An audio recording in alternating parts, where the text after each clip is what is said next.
दो चंदन होते हैं। शिव महापुराण की कथा दोनों चंदन का वर्णन कर रही। एक होता है हरि चंदन, एक होता है शिव चंदन।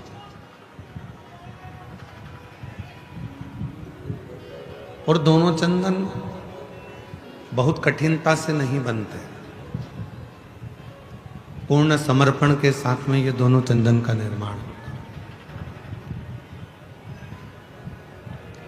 हरि चंदन तुलसी अपने आंगन में रहती है। तुलसी का पौधा जब सूख जाता है तो तुलसी की जो लकड़ी होती है उसको घिसकर पानी में भगवान को लगाया जाता है। वो चंदन हरि चंदन कहलाता है। और कोई बेलपत्र का वृक्ष जब सूख जाता है और उसकी जो लकड़ी होती है उस लकड़ी को घिसकर जो चंदन बनाया जाता है और शिव को लगाया जाता है उसको शिव चंदन कहते हैं। और दोनों चंदन अपना अपना कार्य करते हैं।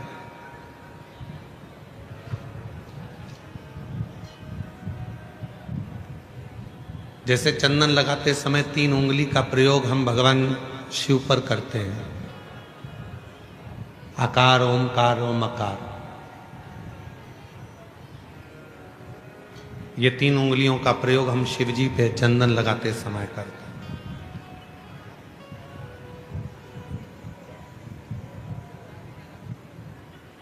शिव चंदन एक ऐसा चंदन, जब कोई बेलपत्र की लकड़ी, कोई बेलपत्र का पेड़ जब सूखता है तो उसकी छोटे से लकड़ी को हम अपने घर में रखकर उसको घिसकर शिव जी को इन 3 उंगलियों से चंदन को लगाते हैं।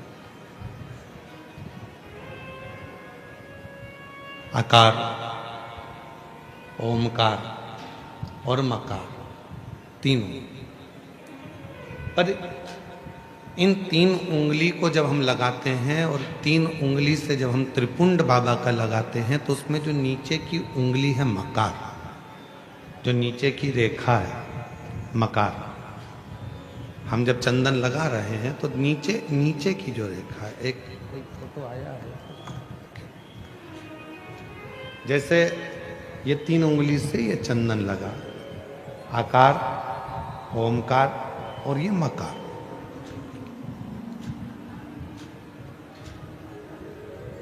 अब दुनिया की दृष्टि में लोगों को लगता है कि चंदन की लकड़ी से जो हमने चंदन लगाया वो भी श्रेष्ठ है, पर बेलपत्र की लकड़ी से जो हम चंदन लगाते हैं, चंदन घिसते हैं और वो भगवान शिव को लगाते हैं, उसमें जो ये मकार वाली रेखा है, जब हम 3 उंगली लगाते हैं तो नीचे की जो मकार की रेखा है उस रेखा का थोड़ा सा चंदन, यदि कितना भी बीमार व्यक्ति है उसके कंठ में अगर वो चंदन मकार की रेखा का थोड़ा सा चंदन उसके कंठ पर लगाना प्रारंभ कर देते हैं तो 15 दिन में वो पलंग पर से उठकर बैठना प्रारंभ कर देता है, कितना भी बीमार क्यों।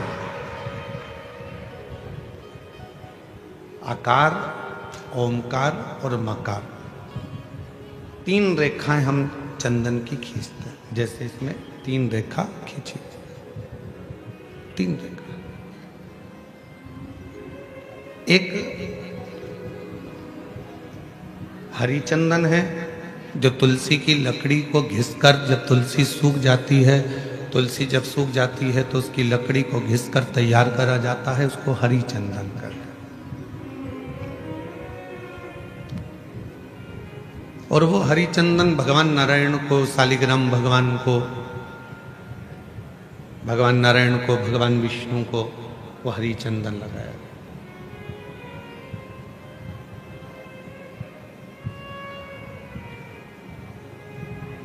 हरि चंदन का लेपन किया जाता है और वो हरि चंदन भी बड़ा काम का है महाराज। जब शालिग्राम भगवान को हरि चंदन लगाते हैं, हरि चंदन का लेपन करते हैं, या एक बिंदी भी हरि चंदन की लगाते हैं, और यदि वो हरी चंदन का एक छोटा सा अंश मात्र भी हम लेकर आए, और जिसको दमे की शिकायत होती है, श्वास की शिकायत होती है, चढ़ने में चलते चलते हाँपड़ी भरा जाती है, हाँप भरा जाती है, डॉक्टर ने कह दिया कि फेफड़े 70%, 60%, 80% खराब हो गए हैं, काम नहीं कर रहे, उस व्यक्ति के हृदय पर, वक्ष स्थल पर यदि वो हरि चंदन का लेपन जो शालिग्राम भगवान पर, भगवान श्री हरि पर, राम जी पर, ठाकुर जी पर, कृष्ण पर, लड्डू गोपाल पर जो आपने किया है, उसको यदि हम लगाना चालू करते हैं तो उसको भी फिर चलने में तकलीफ नहीं आती और फेफड़े उसके काम करना प्रारंभ कर देते हैं। वो हरि चंदन की भी एक प्रथा। तो दो चंदन, एक हरि चंदन, एक शिव चंदन। जम के बोलेंगे सभी लोग, हरि चंदन काय से बनता है? तुलसी की लकड़ी से। और शिव चंदन काय से बनता है? बेलपत्र जो सूख जाता है, लकड़ी जो सूख जाती है उसके। दोनों कारगर।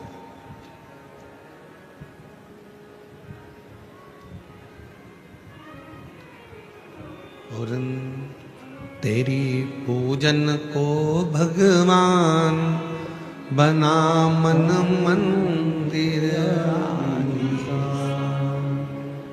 तेरी पूजन को भगवान बना मन मंदिर,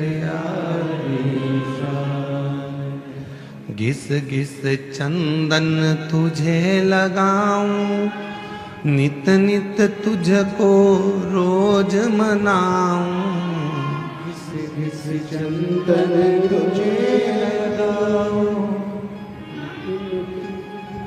हे भगवान, नित्य तेरे को मैं मनाऊं, घिस घिस चंदन रोज लगाऊं, नित नित भोला तुझे मनाऊं, घिस घिस चंदन रोज लगाऊं, नित नित भोला तुझे मनाऊं, तेरी पूजन को भगवान बना मन मंदिर,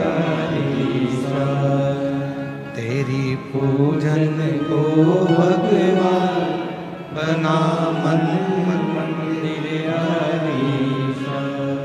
बना मन मंदिर आलीशान, तेरी पूजन को भगवान बना मन मंदिर आलीशान, तेरी पूजन को भगवान। नित्य पूजन का एक फल। आज सनातन धर्म पर लोग उंगलियां उठाते हैं, आज सनातन धर्म पर लोग आक्षेप लगाते हैं कि तुम पत्थर की पूजन करते हो। आज सनातन धर्म पर लोग उंगलियां उठाते हैं कि तुम मंदिर जाते हो, जल चढ़ाते हो, पत्थर पर जल ढोलते हो। एक एक साइंस के एक एक उद्देश्य को यदि उठाकर पढ़ोगे तो पूरा साइंस हमारे सनातन धर्म की प्रधानता बताता है, और सनातन धर्म में जितनी पूजन की पद्धति है वही साइंस ग्रहण करता है, वही साइंस। आज दुनिया के लोग इस साइंस वाले कई लोग कह देते हैं हम सनातन को नहीं मानते, ये सब आडंबर है, सब पाखंड है, सब ढोंग। नहीं,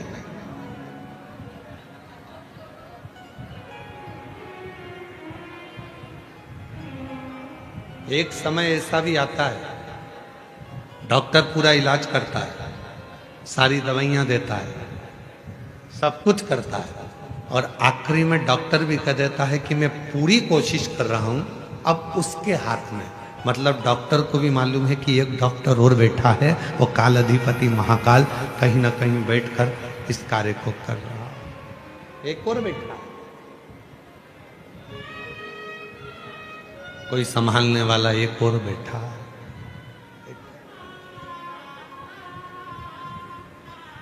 शिव कथा कर रहे हैं, कल कथा में कहा था कि दुनिया में किसी की सामर्थ्यता नहीं है कि कोई तुम्हारा बुरा कर दे। अपना बुरा हम खुद कर रहे हैं, कोई दूसरा बुरा नहीं कर सकता।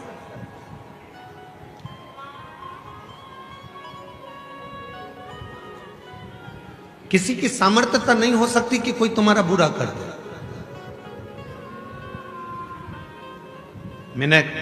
हमने अपनी व्यासपीठ में भी कई बार देखा है, कई माताएं बहुत परेशान हो जाती हैं तो घर में झगड़ा करते करते, जब सास से झगड़ा होता है, ननद से झगड़ा होता है, परिवार में झगड़ा होता है, तो वो झगड़े में कह देती है ऐसी जिंदगी मेरी भगवान ना जाने क्यों पैदा कर दिया, मुझे तो भगवान मार दे तो अच्छा। मतलब तू अपने आप को कोस रही है और दिन भर में एक बार सरस्वती मुख से निकलती है तो हो सकता है कि वो तेरा बुरा होना उसी दिन से चालू हो गया।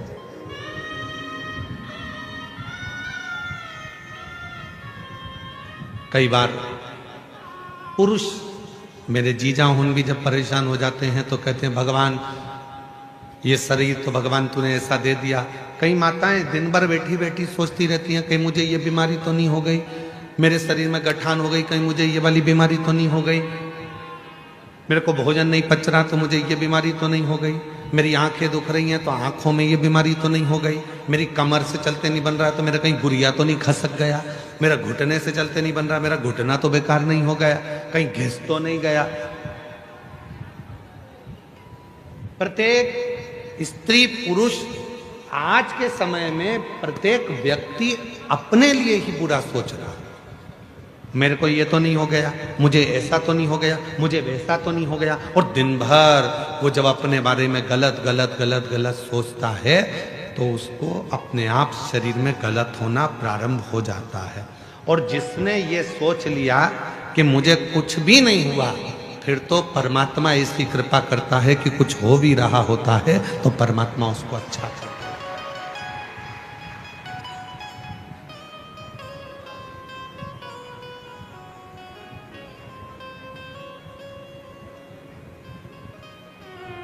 उसका प्रमाण इस कथा के मंडप में एक माता जी बैठी हुई है।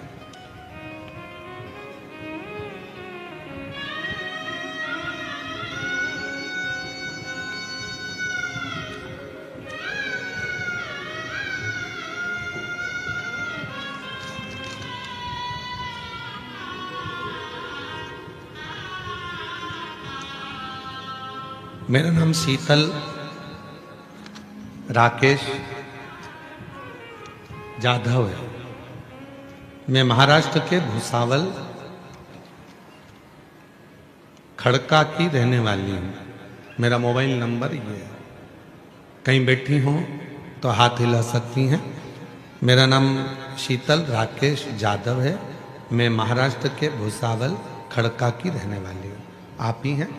आ जाओ, आ जाइए। बच्चा हो साथ में तो उसको भी लेकर आइए। मेरी शादी को 13 साल हो गए थे पर मुझे संतान का सुख प्राप्त नहीं हुआ। मेरी शादी को 13 साल हो गए थे, संतान का सुख नहीं प्राप्त हुआ। डॉक्टरों के पास बहुत इलाज किया, डॉक्टरों ने यह कहकर मना कर दिया कि मुझे संतान प्राप्ति नहीं होगी। मैंने भुसावल, सूरत, नासिक बहुत से डॉक्टरों के पास इलाज किया।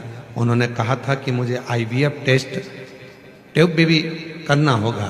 फिर मैंने आपकी कथा के बारे में बड़ी बहन से जाना और भोले बाबा के मंदिर जाना चालू करके सुबह 1 लोटा जल चढ़ाती, आस्था चैनल पर बाबा की कथा सुनती तथा पशुपति उपास करती, सफेद आंकड़े की जड़ का प्रयोग करा और बाबा की कृपा से 16 अगस्त 2022 को पहली बार कावड़ भरी सीहोर में जाकर। बाबा ने ऐसी कृपा करी गुरुदेव, कावड़ में मन लग गया। 5 पंडाल कथा सुनने का ऐसा महत्व मुझे मालूम पड़ा तो मैंने 5 पंडाल की कथा सुनी और 5वां पंडाल जब पूरा हुआ तो मेरा गर्भ ठहर गया। गर्भ ठहरा और बाबा की कृपा से 4 जून 2025 को मेरे घर में संतान ने जन्म लिया। 4 जून 2025 को 13 साल के बाद मेरे घर में संतान ने जन्म लिया। पर जन्म के कुछ देर बाद कुछ ही समय निकला और मेरी तबीयत ज़्यादा खराब हो गई, और खराब होने पर मेरा किडनी, लीवर सब डाउन होने लगा। तब मेरा डायलिसिस चालू हो गया। अब डायलिसिस चलते चलते चलते चलते हम लोग घर भी आ गए, पर महीनों निकल गए, डायलिसिस जब बंद नहीं हुआ तब मन में आया कि अब केवल अगर इस डायलिसिस को कोई बंद कर सकता है, क्योंकि डायलिसिस हर 2 दिन में डायलिसिस हो रहा था, किडनी लीवर काम ना करे, हर 2 दिन में डायलिसिस हो रहा था। अब कोई बंद करेगा तो शिव बंद करेगा। तभी मैंने अपने परिवार वालों से कहा कि मुझे शिवजी पर चढ़ा हुआ जल लाकर देना चालू करो और डायलिसिस अब बाबा के भरोसे छोड़ दो।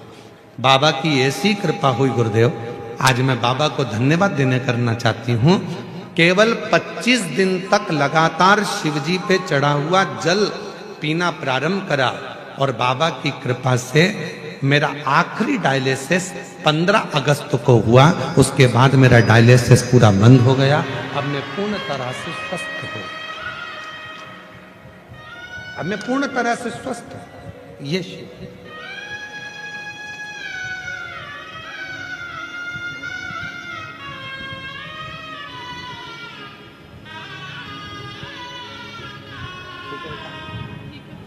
शंभू, बाबू बाबा बाबा बाबा बाबा शंभू शंभू, चल प्रणाम करो, जोरदार ताली बजाओ। 13 वर्ष के बाद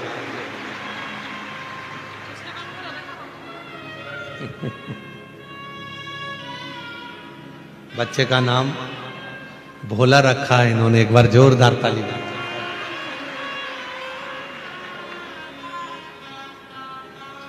और तेरी कृपा बिना न हिले एक भी अणु, लेते हैं श्वास तेरी कृपा से तनु तनु।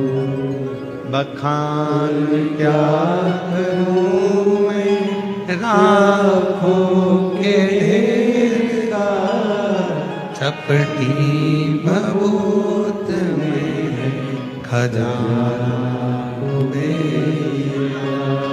हे गंगाधार मुक्ति द्वार ओंकार तू, भोले ओंकार तू, आयो शरण बिहारी शंभोकार। बुरा कौन कर रहा है हमारा? हम खुद। किसी दूसरे की सामर्थ्यता नहीं हो सकती जो तुम्हारा बुरा कर। बुरा कर रहे हैं हम हमारा खुद। अच्छा सोचिए, अच्छा विचार करिए, अच्छी सोच रखिए। फिर किसी की सामर्थ्यता नहीं हो सकती कि कोई तुम्हारा बुरा कर।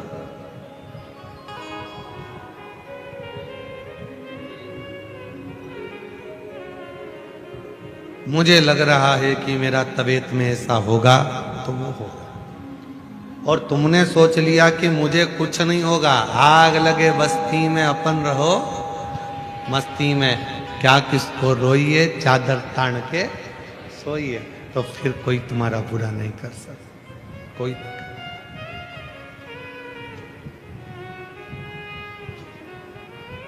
चंद्रदेव की कथा चल रही है।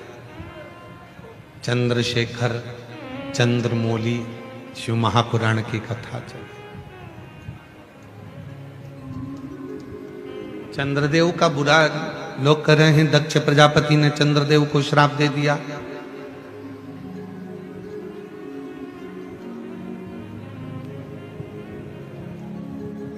चंद्रदेव को काया का रोग हो गया। चंद्रदेव की काया खराब होने लगी। लोग कर, पर चंद्रमा को यदि दक्ष प्रजापति का श्राप लगा है तो इसमें गलती किसकी है? चंद्रमा की। 27 कन्याओं के साथ में विवाह हुआ है। 27 कन्याओं को एक दृष्टि से देखना चाहिए, एक दृष्टि। पर चंद्रमा केवल एक रोहिणी को सबसे ज्यादा प्यार करते हैं, प्रेम करते हैं, बाकी के 26 पत्नियों पर ध्यान तक नहीं देते। तो गलती खुद की है, श्राप तो लगेगा। कितना सुंदर प्रसंग आता है, इस प्रसंग पर थोड़ा ध्यान दीजिएगा। एक घर के अंदर 4 भाई रह रहे हैं, चारों भाई कमा रहे हैं, व्यापार भी एक ही है, कमा के भी चारों भाई एक ही जगह पर ला रहे हैं। 4 देवरानी जेठानी उस घर के अंदर रहती हैं। थोड़ा ध्यान देना, बहुत सावधानी से इस कथा का स्मरण करिएगा। 4 भाई एक ही परिवार में रह रहे हैं, एक ही जगह पर कमाकर धन ला रहे हैं, एक ही जगह पर 4 देवरानी जेठानी रह रही हैं। चारों जेठानी देवरानी के बच्चे एक ही जगह पर रह रहे हैं। शिव महापुराण की कथा ये तक कहती है कि अपनी दृष्टि को जितनी देवरानी जेठानी घर में रह रही हैं और जितने भाई घर के अंदर रह रहे हैं, यदि सबकी कमाई एक जगह पर आ रही है तो चारों की दृष्टि एक जैसी रहना चाहिए। ये नहीं कि मेरे बेटे को मैं मलाई का दूध दे दूं और दूसरे के बेटे को सादा दूध दे दूं, मेरे बेटे को मैं घी की रोटी दे दूं, दूसरे को सादी रोटी दे दूं, मेरे बेटे को मैं 2 चम्मच घी लगा दूं और दूसरे के बेटे को 1 चम्मच घी लगा दूं। जिसकी दृष्टि में जो अपने बच्चों के प्रति प्रेम कर कर दूसरे के बच्चों के प्रति बैर उत्पन्न करना प्रारंभ कर देता है, उसके घर के बच्चों की जिंदगी अपने आप बर्बाद होना प्रारंभ हो जाती है। कोई उसको दूसरा बर्बाद नहीं करता।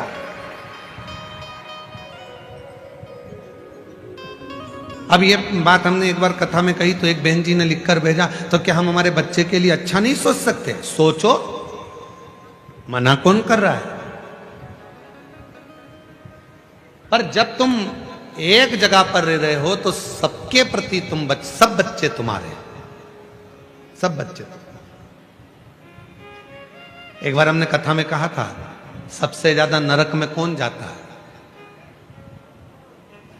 याद है आप लोगों को? बोलो तो जम के। सबसे ज्यादा नरक में कौन जाता है? तो एक बार हमने कथा में कहा था, सबसे ज्यादा नरक में जाता है प्रसाद बांटने वाला।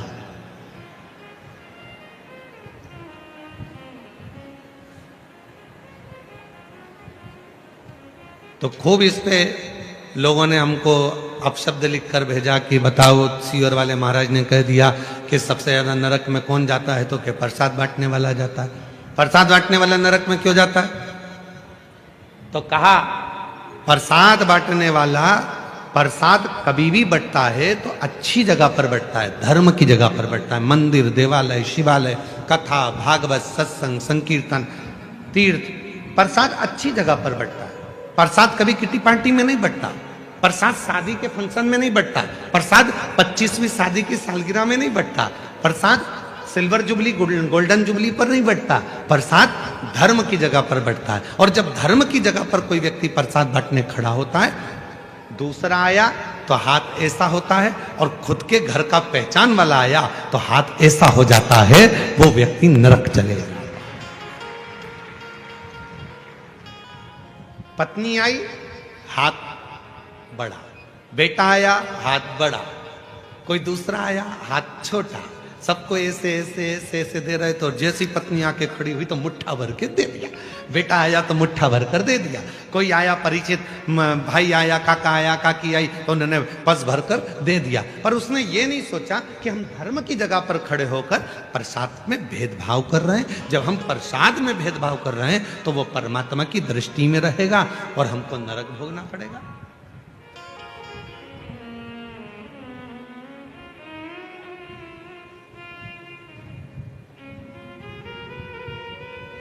इसलिए सावधान रहना। धर्म की जगह पर, सत्कर्म की जगह पर मंदिर, शिवालय, देवालय, सारी जगह पर एक बराबर, एक जाजम में, एक आनंद के साथ प्रसाद का वितरण होना चाहिए।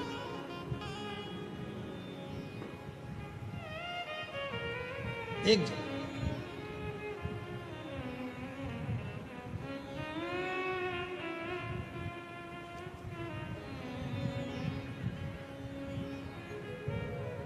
शेगांव के गजानन जी महाराज, दुनिया की सबसे बड़ी रसोई, दुनिया का सबसे बड़ा भंडारा अगर कहीं चलता है तो वो शेगांव के गजानन महाराज के यहाँ चलता है।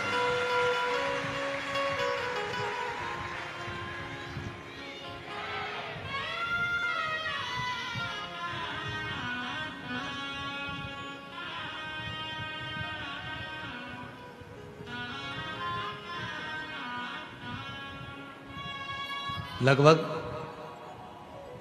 28 साल पहले की बात है।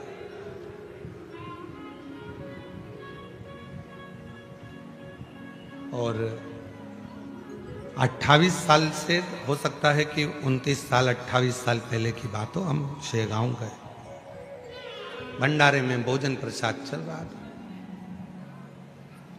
एक पात्र में कोई मीठी वस्तु थी और वो थोड़ी सी थी। तो उन्होंने वो मीठी जो वस्तु थी, वो वस्तु को एक और रख दिया और सारी वस्तुएं चल रही। तब हमने पूछा, एक माता जी वो परस रही थी, तो हमने कहा कि ये थोड़ी सी मीठी वस्तु बची है तो ये भी प्रसाद में दे देना चाहिए।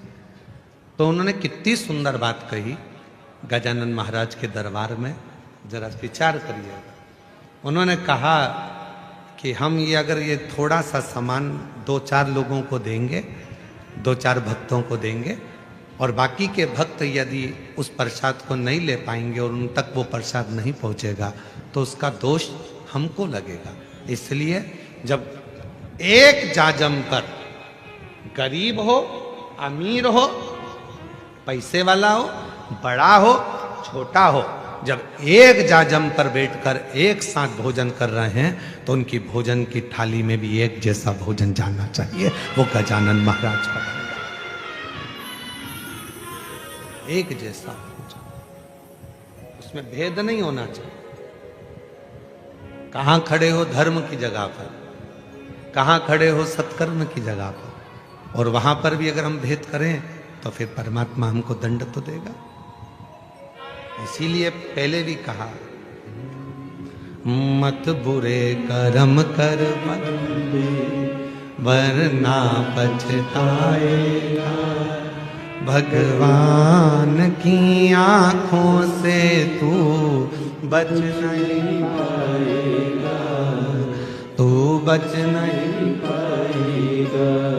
अरे ओ अज्ञानी मत करना गानी, अरे ओ अज्ञानी मत करना गानी, तेरे कर्म का फल भी तो ही पाएगा, जैसा किया तूने तेरे आगे आएगा। मत बुरे कर्म कर बंदे वरना पछताएगा, भगवान की आंखों से तू बच नहीं पाएगा, तू बच नहीं पाएगा। अरे ओ अज्ञानी मत करना गानी। समभाव, समदृष्टि, समविचार, समसोच, समभाव रखिए।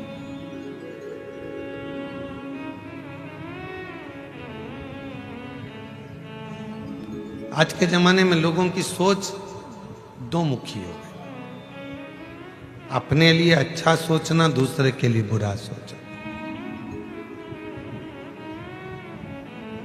मेरा बेटा डॉक्टर बने, कलेक्टर बने, इंजीनियर बने, कमिश्नर बने, आईजी बने, डीआईजी बने, दूसरे का बेटा कुछ ना करे, और अगर वो बढ़ भी गया तो मन दुख रहा है कि वो क्यों बढ़ ना।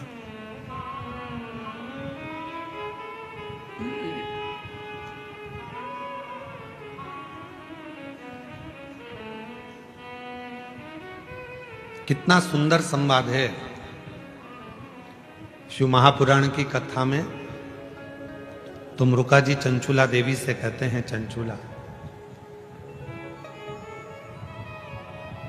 जिस नारी के मन में किसी भी बच्चों के प्रति यदि बैरभाव उत्पन्न हो जाता है, उस नारी को अपने जीवन में मृत्यु से पहले कष्ट भोगना पड़ता है, बहुत कष्ट।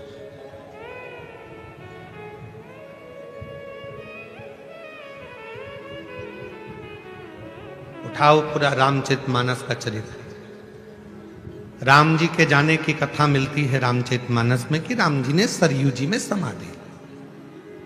लक्ष्मण जी के जाने की खबर मिलती है, भरत जी के जाने की खबर मिलती है, शत्रुघ्न जी के जाने की खबर मिलती है, मां जानकी जी के जाने की खबर मिलती है, यहां तक भगवान कृष्ण के भी जाने की खबर द्वापर में मिलती है। राधा रुक्मणी जी के जाने की भी खबर द्वापर में मिलती है। आप सब विद्वान बैठे हो, सब विद्वान हो, ऐसा नहीं कि आप में विद्वत्ता नहीं है। आप में से किसी को मालूम हो कि मंथरा कब गई, कैसे गई, मंथरा के प्राण कैसे छूटे, मंथरा का शरीर कैसा छूटा? अगर आप लोगों को किसी को मालूम हो तो हमको जरूर लिख के भेजना कि मंथरा ऐसे मरी थी।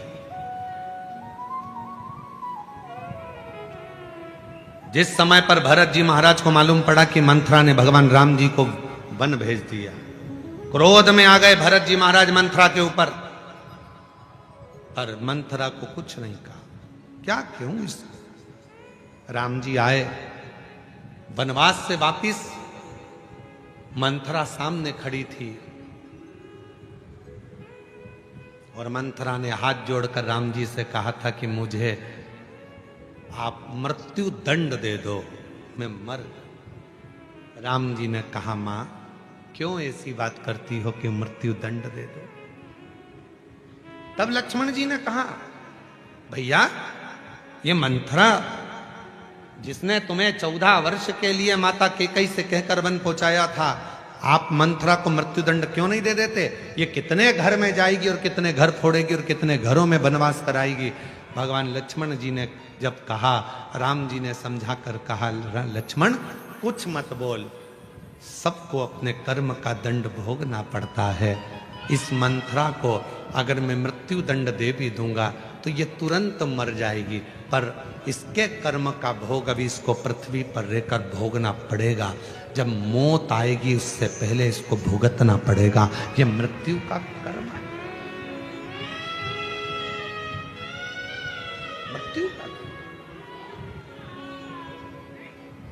देवरानी का बच्चा आगे बढ़ रहा है, जेठानी को प्रसन्नता होना चाहिए।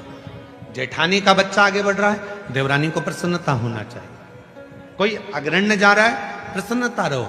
घर में हाँ, यदि तुम अलग मकान में चले गए, तुम्हारा मकान अलग हो गया, तुम्हारी कमाई अलग हो गई, तुम्हारा घर अलग हो गया, उसके बाद अपने बच्चे के लिए सोचो, मना नहीं। पर जब सामूहिक रूप से रह रहे हो, एक जगह पर रह रहे हो, एक जगह पर खा रहे हो, एक काम चल रहा है, एक व्यापार चल रहा है, एक जगह पर सारा परिवार रह रहा है, तो सबके लिए सोचना, सबके लिए श्रेष्ठ सोचना, सबके लिए अच्छा विचार।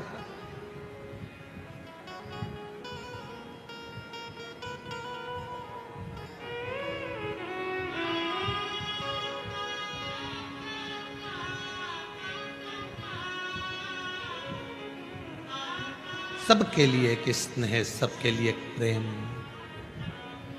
पर दुर्भाग्य की बात तो यह है कि आज का जमाना इतना विचित्र हो गया कि लोग केवल परिवार तो परिवार, पृथ्वी पर एक साथ रह रहे हैं। ये घर है हमारा पृथ्वी, ये पृथ्वी हमारा नगर है, पृथ्वी हमारा घर है, इस पृथ्वी पर हम एक साथ रह रहे हैं। इसमें भी हम भेद करे जा रहे हैं। कोई कहता है ये ब्राह्मण है, कोई कहता है ये क्षत्रिय है, कोई कहता है ये वैश्य है, कोई कहता है ये शूद्र है।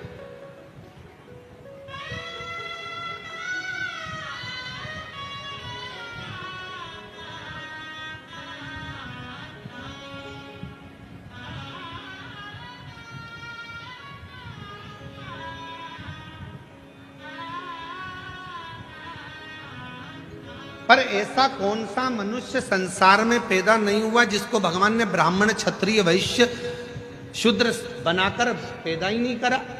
संसार में जितने मनुष्य पैदा हुए हैं इनको भगवान ने ब्राह्मण भी बनाया है, इन्होंने भगवान ने इनको क्षत्रिय भी बनाया, भगवान ने इनको वैश्य भी बनाया और भगवान ने इनको शूद्र भी बनाया। जितने संसार में मनुष्य पैदा हुए हैं इनको चारों वर्ण बनाकर भगवान ने भेजा। आप हम संसार में जितने भी हैं ये चारों वर्ण के हैं, ब्राह्मण भी, क्षत्रिय भी, वैश्य भी, शूद्र भी। अंदाजा करिए, आप खुद अपने मन में सोचिए, अपने मन में विचार करिए।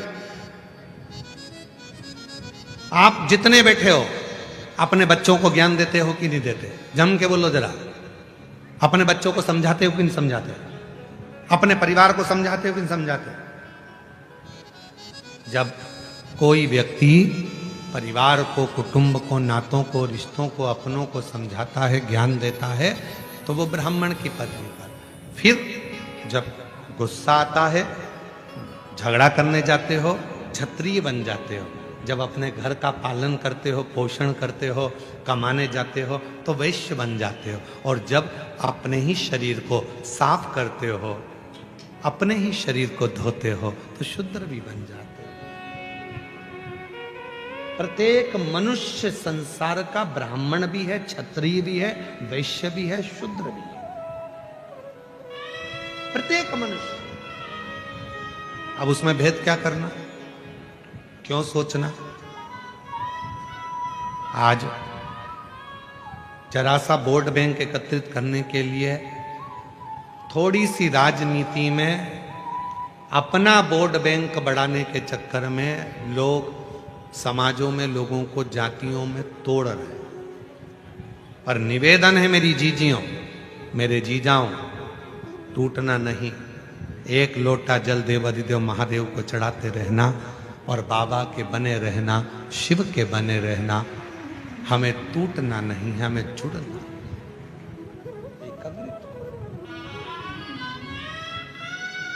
कौन पूछा तुमसे? एक मंडप के नीचे, एक पंडाल के अंदर बैठे, आप में से कोई ब्राह्मण होगा, आप में से कोई क्षत्रिय होगा, आप में से कोई वैश्य होगा, आप में से कोई शूद्र होगा। एक मंडप के अंदर बैठे, कोई किसी से नहीं पूछता कि तुम कौन हो। पानी पिलाने वाला नहीं पूछेगा, भोजन कराने वाला नहीं पूछेगा। भोजन के मंडप में जाना और जहां पर ये भूसावल की समिति भोजन करा रही है वहां जाकर आप भोजन करना। कोई नहीं पूछेगा कि आप ब्राह्मण हो, क्षत्रिय हो, वैश्य हो, शूद्र हो। वहां तो ये एक बात पूछेंगे, कथा में आयो, कथा सुनने आए, शिव जी के भक्त हो। वहां पर केवल एक आवाज निकलेगी, श्री शिवाय नमस्ते। वहां ये नहीं पूछा जाएगा कि कौन ब्राह्मण, कौन क्षत्रिय, कौन वैश्य, कौन शूद्र। वहां तो ये पूछा जाएगा, आप भूखा? भूखे को भोजन, प्यासे को पानी, जय बाबा बत्ता। वहां तो केवल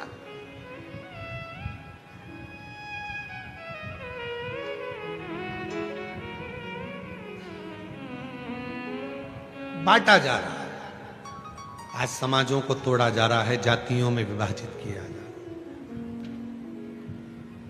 चंद्रदेव को यदि दुख आया तो वो दुख चंद्रदेव का खुद का, किसी दूसरे का नहीं, स्वयं का।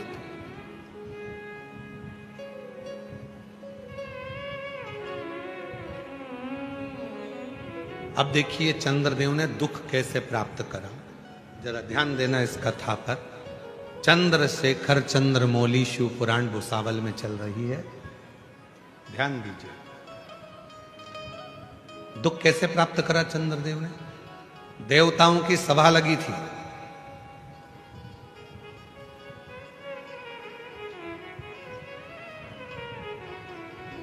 सारे देवता बैठे हुए थे, देवताओं की सभा लगी हुई, सब बैठे।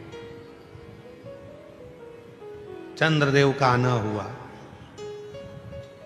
चंद्रदेव ने एक भी देवता को प्रणाम नहीं किया, नमन नहीं किया। एक भी देवता को चंद्रदेव प्रणाम नहीं करते, नमन नहीं करते।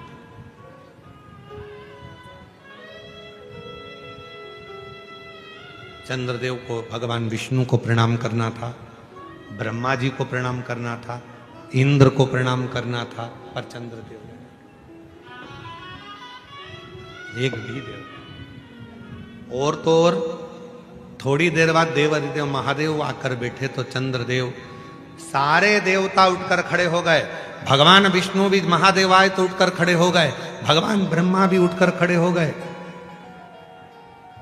सब उठे, सबने। इंद्र भी उठे, ब्रह्मा भी उठे, विष्णु भी उठे, पर चंद्रदेव ने अपना सिंहासन नहीं छोड़ा। किस लिए? क्योंकि चंद्रदेव को जितने भी लोग मिलते थे वो कहते थे बड़ा सुंदर है चंद्रदेव, बड़ा विद्वान है चंद्रदेव, चंद्रदेव औषधि का देवता है, चंद्रदेव बड़ा सुंदर है, चंद्रदेव बड़ा सुंदर है। अब कौन समझाए कि ज्यादा बड़ाई होती है तो वो बड़ाई जब ज्यादा होने लगती है तो व्यक्ति के अंदर एक अभिमान प्रकट होने लगता है, अभिमान।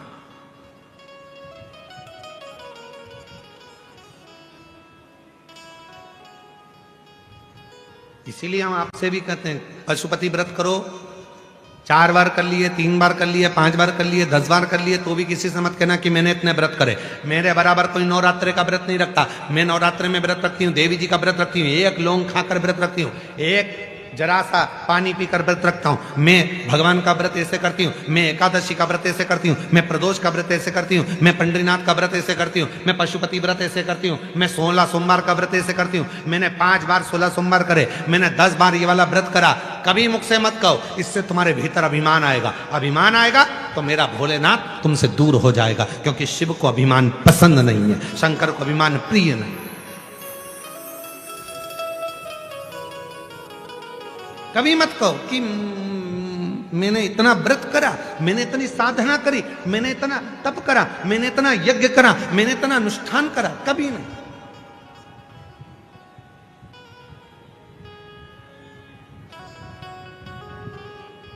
यहां पर कई माताएं आती हैं, आकर कहती हैं गुरुजी हमारा ये काम बाबा ने कर दिया। हम कहते हैं बस इतना ही बोलो कि बाबा ने कर दिया। कभी सीवर वाले बाबा का नाम नहीं कि मिश्रा जी आप या प्रदीप जी आप, ना ना ना, प्रभु आपकी कृपा से सब काम हो रहा है, आपकी कृपा से सब काम हो रहा है। करते हो भोले बाबा मेरा नाम हो रहा है, करते हो भोले बाबा मेरा नाम हो रहा है। और भोले आपकी कृपा से सब काम हो रहा है। प्रभु आपकी कृपा से सब काम हो। एक पत्र है, अच्छा पत्र।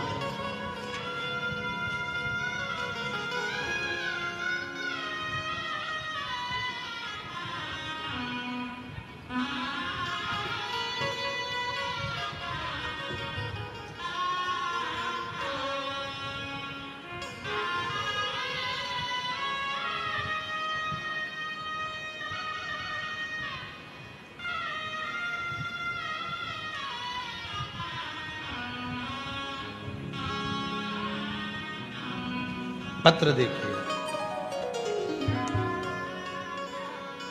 सो रीता संतोष सरोदे, सो रीता संतोष सरोदे, गांव खड़का, तहसील भुसावल, जिला जलगांव से हैं। कहीं बैठी हो तो हाथ हिला सकती हैं, अगर कहीं बैठी हो तो हाथ हिला सकती हैं। सोरीता संतोष सरोदे, गांव खड़का, तहसील भुसावल, जिला जलगांव से हूँ। कहीं बैठी हो? आप ही हैं? ठीक है, आ जाओ। बच्चे दोनों ले आओ। हाँ लिया आइए। बाबा मेरी शादी को 17 साल हो गए थे, मुझे संतान का सुख नहीं था। कई लोगों ने आपके बारे में बताया पर मेरा आप पर विश्वास नहीं था। मैं आप पर विश्वास नहीं करती। क्यों? क्योंकि ऐसे ना जाने कितने महाराज आते हैं और कितने महाराज बोलते हैं, कैसे भरोसा करूं? 17 साल मेरे घर के लोग मुझे जहां जहां लेकर गए, मैं सब दूर गई, पर फिर भी मुझे औलाद नहीं। तो अब मेरा विश्वास तो टूट चुका। मैं आप पर रत्ती भर भरोसा नहीं करती, विश्वास नहीं करती। पर एक दिन मेरे पति ने आप पर विश्वास किया और मेरे पति ने कहा कि वो सीहोर वाला बाबा कथा कहता है तो लगता है कि वो कथा नहीं कहता, ऐसा लगता है स्वयं शिव कथा कहते हैं। तू एक बार सीहोर चल मेरे से। और हमारे मामा जी प्रीतमपुर में रहते हैं, तो हम हमारे मामा जी के घर चले गए और मामा मामी जी को लेकर सीहोर पहुंच गए। और सीहोर पहुंचते ही बोली मामी जी की, एक दिन ये कुबरेश्वर धाम है सीहोर का, मैंने सुना है यहाँ से कोई खाली नहीं जाता, तू बाबा से विनती कर, तुझे बाबा यहाँ संतान जरूर देगा। मेरी मामी जी ने कहा यहाँ से एक कंकर पूजन कर कर ले जाया जाता है। मैंने परीक्षा लेने के लिए वहां से 2 कंकर उठा लिए और मैंने कहा कि मेरी मामी जी कह रही है, मेरा पति कह रहा है कि यहाँ से कोई खाली नहीं जाता, तो मैं भी देखूं क्या मुझे 2 औलाद हो सकती है। तो 2 कंकर वहां से उठा लिए और मैंने पर्स में डाले और लेकर आ गई। मैं आज बाबा को धन्यवाद देने के लिए आई हूँ गुरुदेव। सही में ये व्यासपीठ नहीं है, यहाँ शिव आता है, कथा कहता है, चले जाता है। गुरुदेव 7/10/2024 को मेरे घर में बाबा की कृपा से 2 बच्चों ने जन्म लिया, एक बेटा और एक बेटी। 17 साल के बाद मेरे घर में बच्चे हैं। 17 साल। जरूरी नहीं है कि आप सीहोर वाले बाबा पर भरोसा करें, जरूरी है कि आप शिव पर भरोसा करें। भगवान शंकर पर भरोसा करें। एक पत्र और है, अच्छा सुंदर।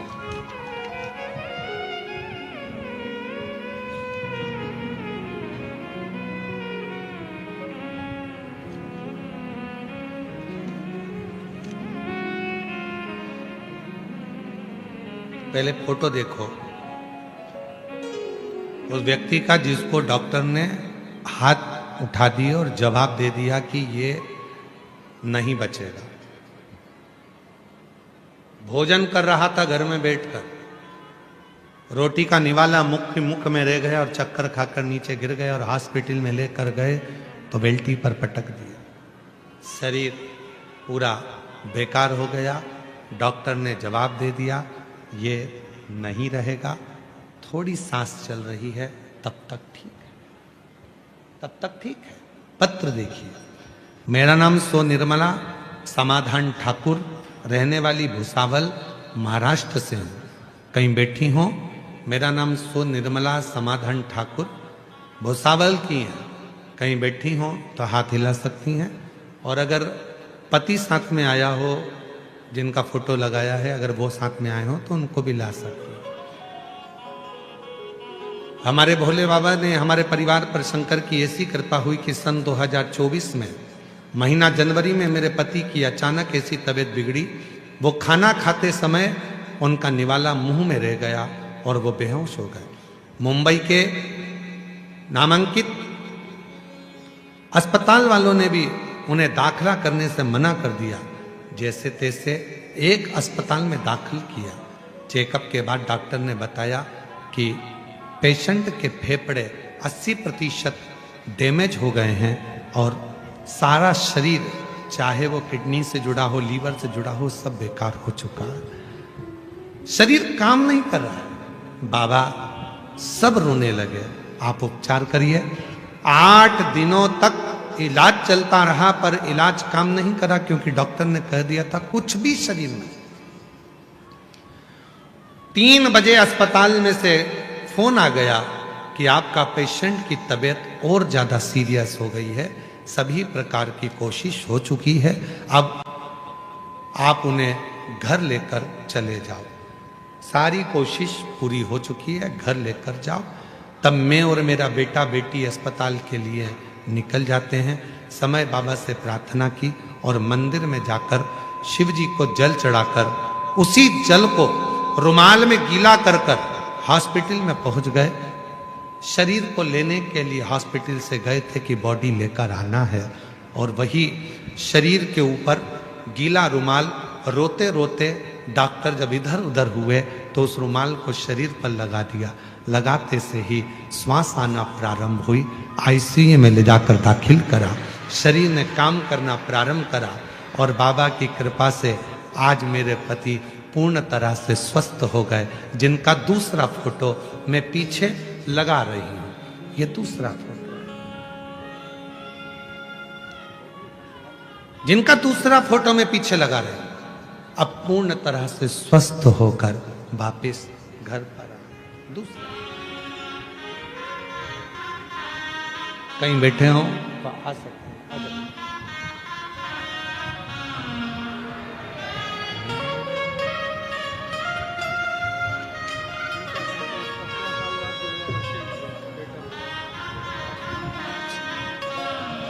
बाबा बाबा बाबा बाबा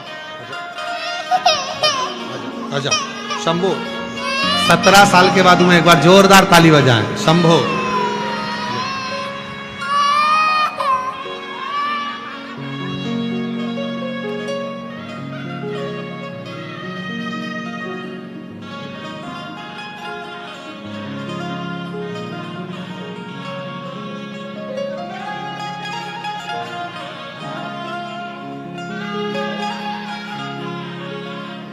दीदी कह रही है भरोसा बिल्कुल नहीं था। 17 साल ऐसा कोई विष डॉक्टर और ऐसा कोई स्थान नहीं था जहां हम लोग नहीं गए। सब दूर दिखाया पर संतान का सुख ना आया। आप पर भी विश्वास नहीं था, पर सीहोर का कुबरेश्वर धाम जो भावना लेकर आता है बाबा उसकी मनोकामना पूर्ण जरूर करते हैं। ऐसा कुबेर भंडारी ऐसा। और आप लोगों को बधाइयां दूं, 2026 का रुद्राक्ष वितरण का कार्य 15 मार्च से प्रारंभ हो रहा है, जो पूरे वर्ष वितरण होगा। बधाई।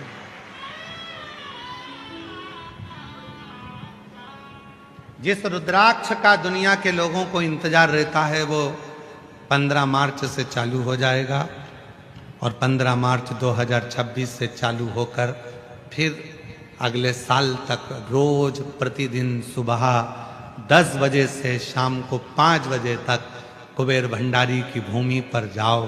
कुबेरेश्वर धाम पर जाकर कंकर शंकर पूजन करो, हाथ फैलाकर अपने लिए अपनी कामना कर कर रुद्राक्ष लो, और उस रुद्राक्ष को धारण करो।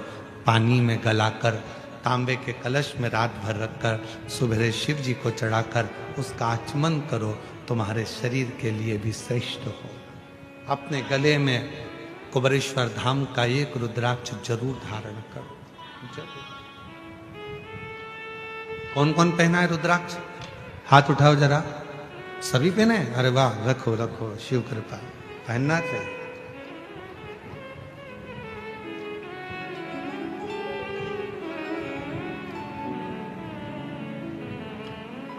हमने पहले भी कथा में कहा था, अभी पुणे की कथा में कहा था,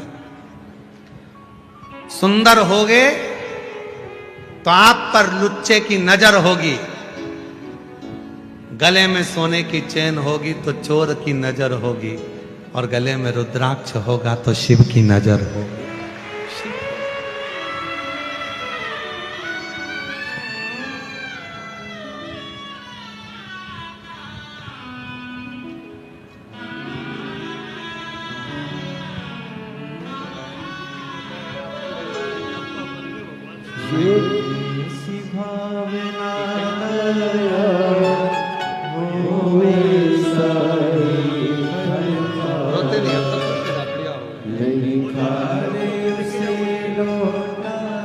कह रहे हैं डॉक्टर बोल दिया था कि लेकर जाओ, बॉडी है, शरीर है।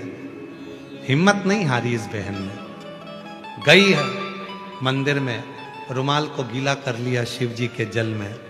शरीर ही तो लाना था, बॉडी ही तो लाना थी। एक बार उस पानी को शरीर पे देखे तो देखो। शिव का चढ़ा जल भाई के शरीर पर लगाया और शरीर में हाफड़ी आना प्रारंभ हुई और आज आपके बीच में खड़ा। रोते नहीं, खुश हो। अब तो आ गए बाबा की कृपा। इसी को कहते हैं मौत के मुंह से भी अगर ला सकती है तो वो सावित्री ला सकती है। शिव है बाबा, बाबा की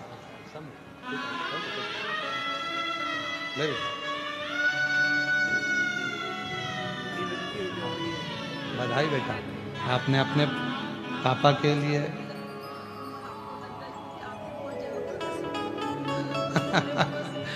दीदी कह रही हैं हमारी पूरी उम्र आपको लग जाए क्योंकि आपकी जरूरत सबको है। ऐसे कई लोग हैं। शिव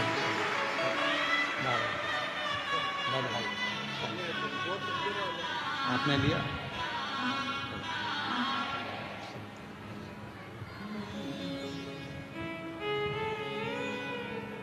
और जो जैसी भावना लाया वो वैसा ही फल पाया। नहीं खाली उसे लौटाया वो मन ही मन हर्षाया। और कर दिया माला बाल काशी वाले,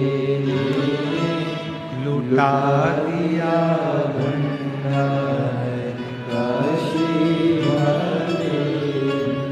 एक विश्वास, एक भरोसा, एक दृढ़ता जब हमारे भीतर हो शिव के प्रति, शिव संभाल लेता है। शिव संभाल, आप उसके आश्रित तो हो, आप उसकी शरणागति तो ग्रहण करो।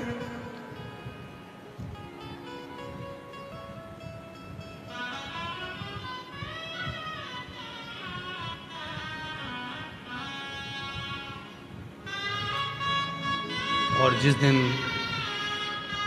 मेरे भोले बाबा की शरणागति आप ग्रहण करते हैं, जिस दिन मेरे शंकर को आप अपना पिता मानने लगते हैं, तो वो कार्य पूर्ण करता है। कार्य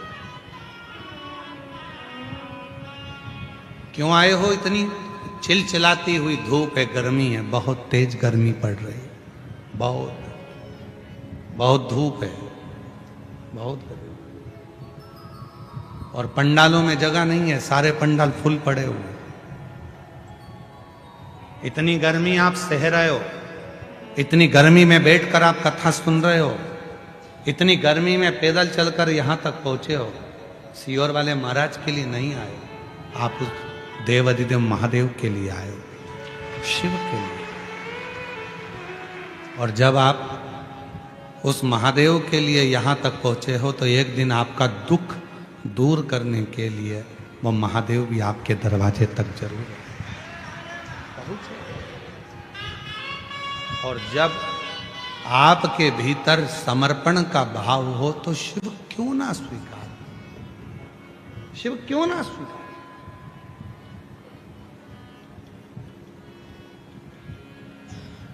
चंद्रदेव, देवाधिदेव महादेव का आगमन हुआ पर चंद्रदेव खड़े नहीं हुए, शिव स्वीकार। शंकर का जो भक्त होता है वो मान अपमान दोनों को सम समझता।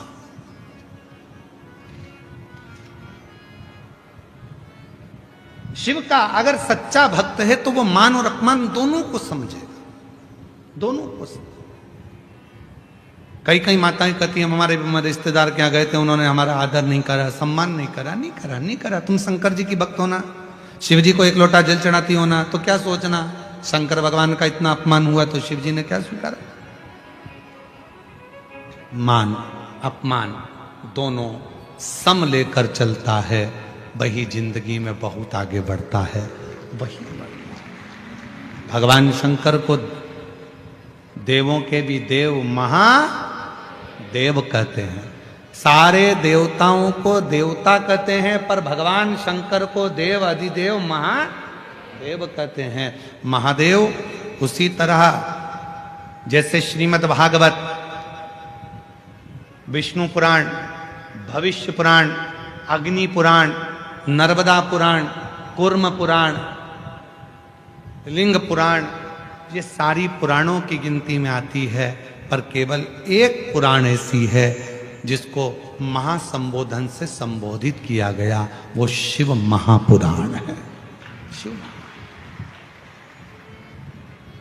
महासंबोधन से जिसको संबोधित किया, महादेव के रूप में जिसको पूजा गया, महादेव के रूप में जिसको धारण किया गया, वो शिव है। सम्मान दिया तो ठीक है, अपमान किया तो भी ठीक है, बराबर ठीक है, हो ठीक है।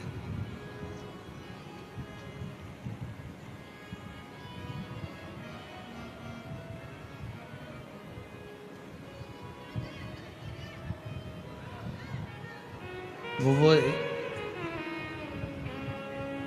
हमारे दीनानाथ जी एक वो लाइन गुनगुनाते हैं ना,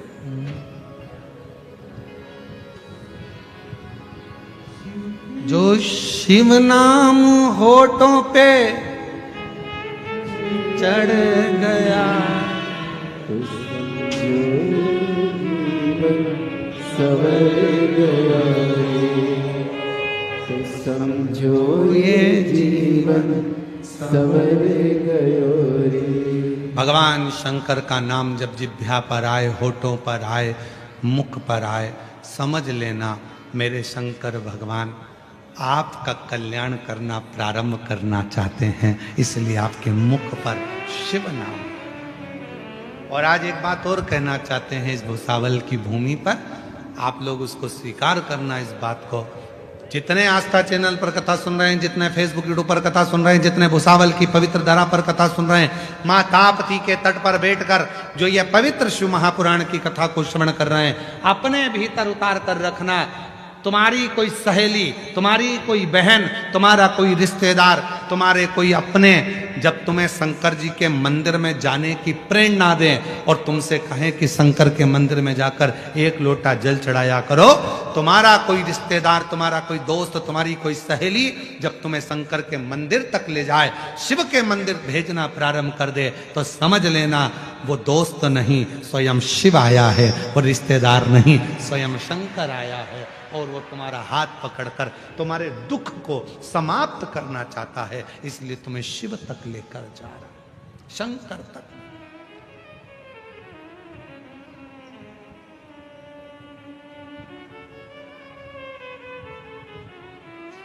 वो आपको शिव तक लेकर जा रहा है, शिव तक भेज रहा है, शंकर तक पहुंचा है। चंद्रदेव शिव को देखकर उठे, भगवान शंकर को देखकर भगवान नारायण उड़ गए, ब्रह्मा जी उड़ गए, इंद्र उड़ गए, सारे देवता उड़ गए, पर भगवान शंकर को देखकर चंद्र नहीं उठे, क्योंकि उनको अभिमत्ता थी, मैं बड़ा सुंदर हूं, मैं बड़ा ज्ञानी हूं, मैं बड़ा विद्वान हूं, मैं औषधि का देवता हूं। चंद्र को औषधि का देवता माना जाता है, और जरूरी नहीं है कि एक दिन डॉक्टर को भी डॉक्टर की जरूरत पड़ जाती है, एक दिन वकील को भी वकील की जरूरत पड़ जाती है, एक दिन शिक्षक को भी शिक्षक की जरूरत पड़ जाती है, और एक दिन गुरु को भी गुरु की जरूरत पड़ जाती है, कोई जरूरी नहीं है।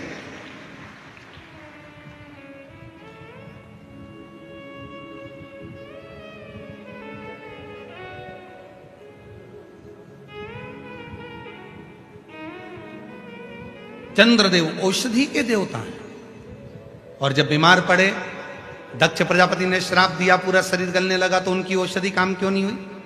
फिर क्यों शंकर जी के पास गए? कभी कभी डॉक्टर को भी डॉक्टर के पास जाना पड़ता है, कोई जरूरी नहीं कि हमारे को ही सब आता है तो नहीं ना। अपने अंदर ये अभिमान भी मत लाओ कि मेरे को ही सब आता है, ना ना ना, सबको आता है, इसलिए आप सब विद्वान। संसार में कोई ऐसा नहीं है कि तो विद्वान नहीं, सब विद्वान।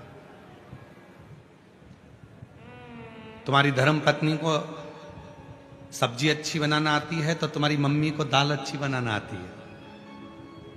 तुम्हारी सास अगर मक्का की रोटी, ज्वार की रोटी अच्छी बना लेती है तो तुम्हारी मम्मी भी कोई ना कोई रोटी अच्छी बना लेती है। सबको कुछ ना कुछ भगवान ने हुनर देकर पैदा करा।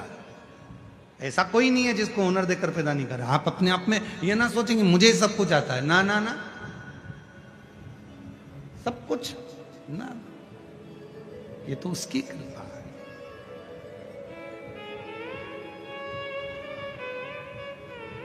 और कितनी सुंदर बात रामचरितमानस में मिलती है।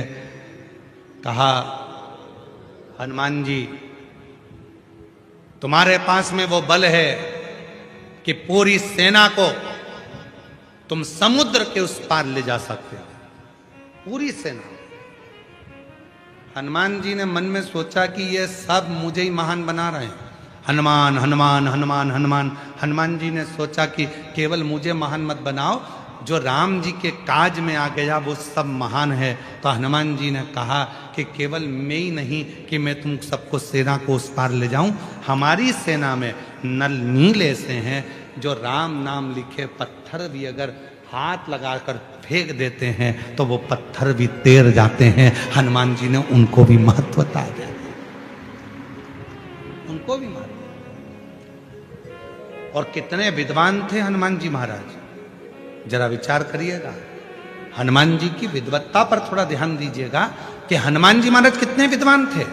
राम राम लिखे पत्थर पानी में डाले जा रहे थे, पत्थर तैर कर समुद्र में उधर इधर सब जगह जा रहे थे। एक पत्थर उधर जा रहा, एक पत्थर उधर जा रहा, सारे पत्थर एक साथ आ ही नहीं रहे थे। तो पुल कैसे बने? राम जी ने मन में विचार करा, इस पुल को बनाने के लिए काम करना पड़ेगा। नल और नील को बिठाया, नल से कहा तू रा लिख, और नील से कहा तू मां लिख। रा का पत्थर पानी में फेंका और मां का पत्थर पानी में फेंका। रा का पत्थर और मां का पत्थर दोनों अपने आप एक दूसरे से चिपकते चले गए और पुल बनकर तैयार हो गया और सारी सेना पार।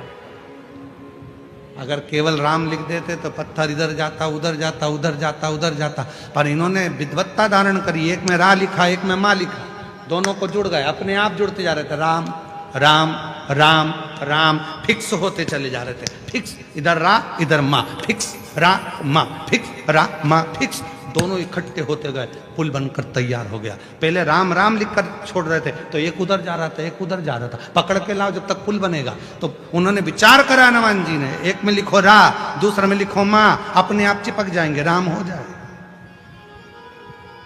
पुल बन के तैयार।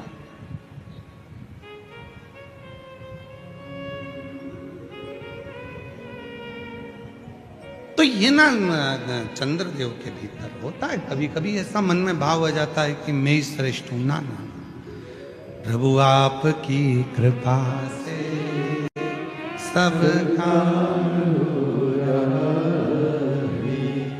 करते हो भोले बाबा, मेरा नाम हो रहा है, करते हो भोले बाबा, मेरा नाम हो रहा है, भोले आपकी कृपा से सब काम हो रहा है, शंभु आपकी कृपा से सब काम हो रहा है। कोई नहीं करता, करने वाला शिव है, केवल शिव।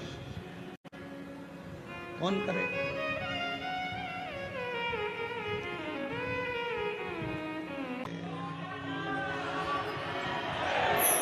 अपने स्थान पर बैठकर भगवान देवाधिदेव महादेव से प्रार्थना करें, विनय करें, निवेदन करें, बाबा को अपने मन का भाव कहें, दिल से बाबा को प्रार्थना करें। जहाँ जगह मिले वहाँ बैठकर शिव जी को अपने मन का भाव कहिए, प्रार्थना करिए, विनय करिए, निवेदन करिए, विनती करिए। ये कथा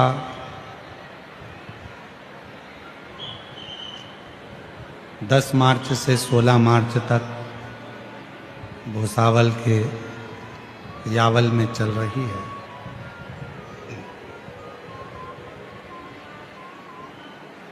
दो बजे से 5 बजे तक माँ ताप्ती के तट पर भुसावल की पवित्र भूमि पर 16 मार्च तक ये कथा चलेगी। फिर 20 मार्च से 26 मार्च तक जयपुर में, जयपुर राजस्थान में शिव महापुराण की कथा रहेगी। फिर 30 मार्च से 5 अप्रैल तक आरणी यवतमाल महाराष्ट्र में शिव महापुराण की कथा रहेगी। फिर 8 अप्रैल से 14 अप्रैल तक भीलवाड़ा राजस्थान में शिव महापुराण की कथा रहेगी। फिर 17 अप्रैल से 23 अप्रैल तक दिल्ली में शिव महापुराण की कथा रहेगी। ऐसे कथाओं का क्रम रहेगा। बाबा से अपने मन का भाव कहिए, प्रार्थना करिए, निवेदन करिए, विनय करिए, विनती करिए।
नमस्तु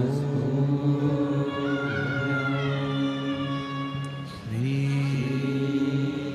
शिवाय नमस्तु श्री शिवाय नमस्तु श्री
शमशान वासी हमारा,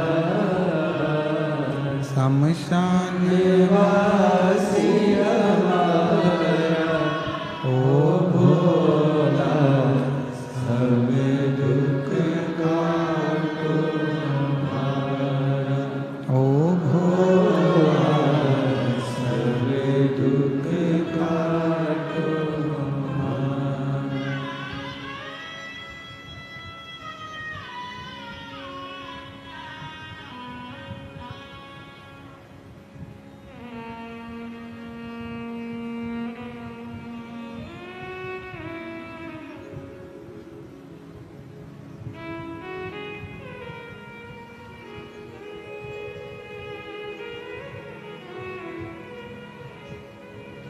बाबा देवदेव गुरुदेव भगवान शिव ओगरदानी त्रिकालदर्शी कैलाश विनाशी भगवान शंकर की पवित्र कथा वर्णन कर रही है। शिव तत्व कह रहा है।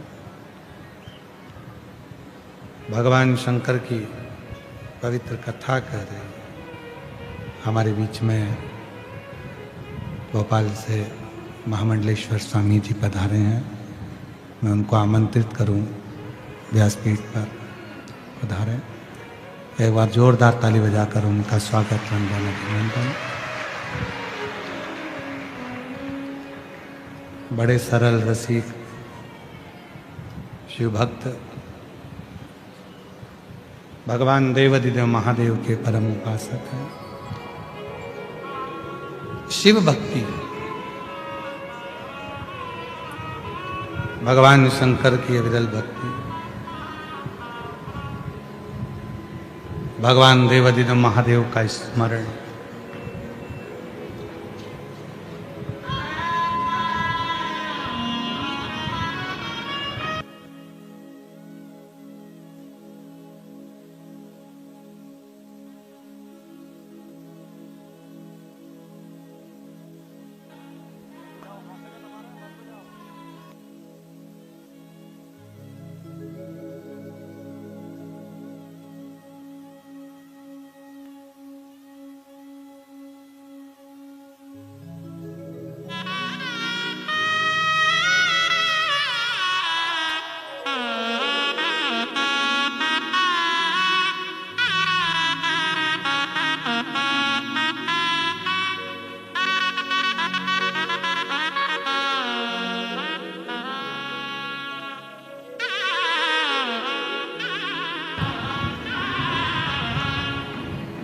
शिव कथा कर रहे हैं।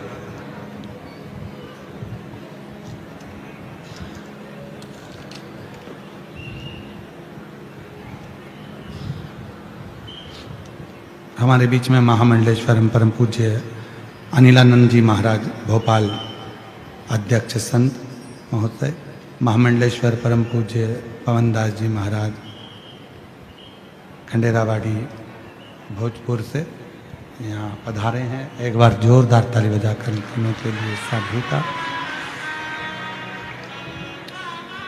शिव कथा कर रही है, भगवान शंकर का पवित्र चरित्र कर रही है। शिव महापुराण की कथा वर्णन कर रहे हैं।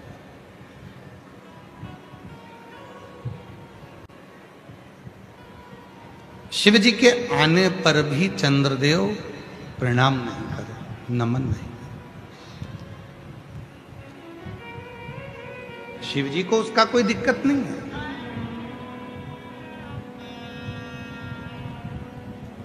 जो शंकर भगवान का परम भक्त होता है,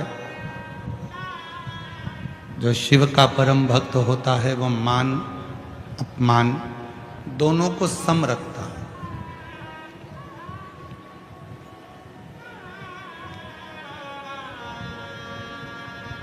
उसके अंदर भेद नहीं होता कि मान मिलेगा तो ही सर्वश्रेष्ठ है, अपमान मिलेगा तो श्रेष्ठ नहीं है। ये भाव उसके अंदर नहीं है।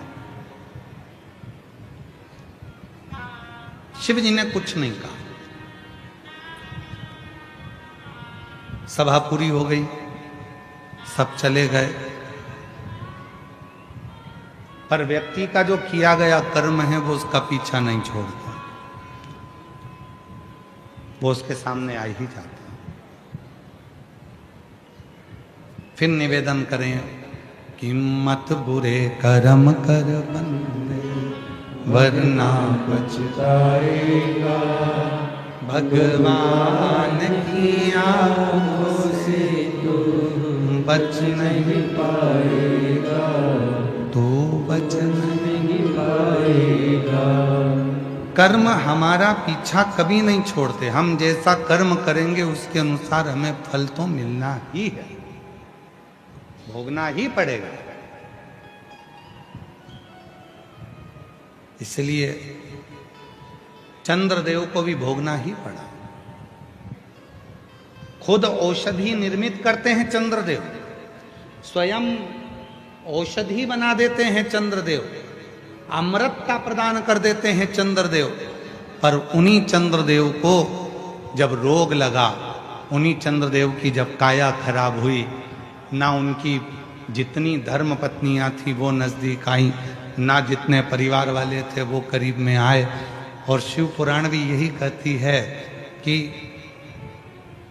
शरीर यदि आपका अच्छा है तो सब आपके हैं, और जब शरीर बेकार हुआ तो एक कमरे में पलंग पर पड़े रहोगे, अपने आप को कोसते रहोगे और रोते रहोगे, कोई तुम्हारा नहीं, कोई।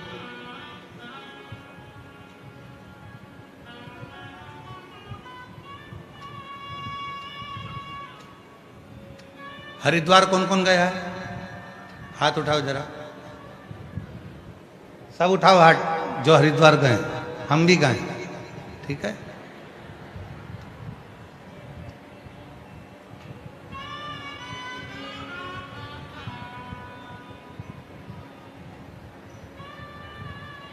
हरिद्वार का नाम हरिद्वार कैसे पड़ा? चलो जल्दी से उत्तर दो। हरिद्वार का नाम क्या था?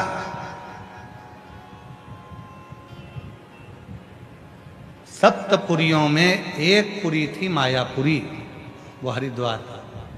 फिर हरिद्वार कैसे पड़ गया?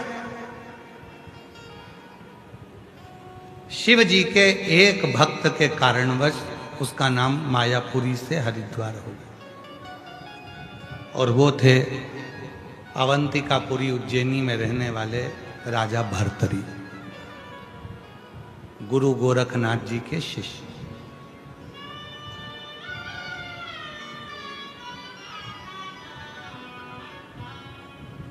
क्या नाम था उनका? राजा भर्तरी।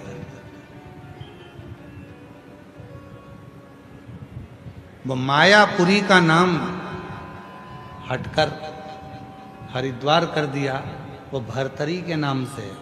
भर्तरी आखिरी में आता है हरि, उसी के नाम से वो हरि की पौड़ी हुई और उसी के नाम से हरिद्वार। सप्तपुरियों में से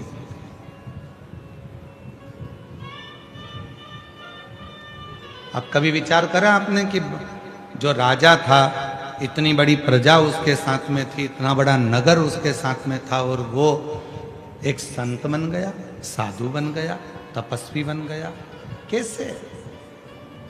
शिव महापुराण की कथा कहती है, जब वो देव अधिदेव महादेव जब कृपा करना चाहते हैं, और आपको भी कहा था कि आप सब ये लाखों की संख्या में आए हो, पंडालों में भरे पड़े हुए हो, ये मत सोचना कि आप अपनी मर्जी से आए हो। मेरे शंकर भगवान ने आपका हाथ पकड़कर डमरू बजाकर तुम्हें यहां कुछ देने के लिए बुलाया। कुछ देने के लिए मेरे शिव ने तुमको यहां आमंत्रित करा।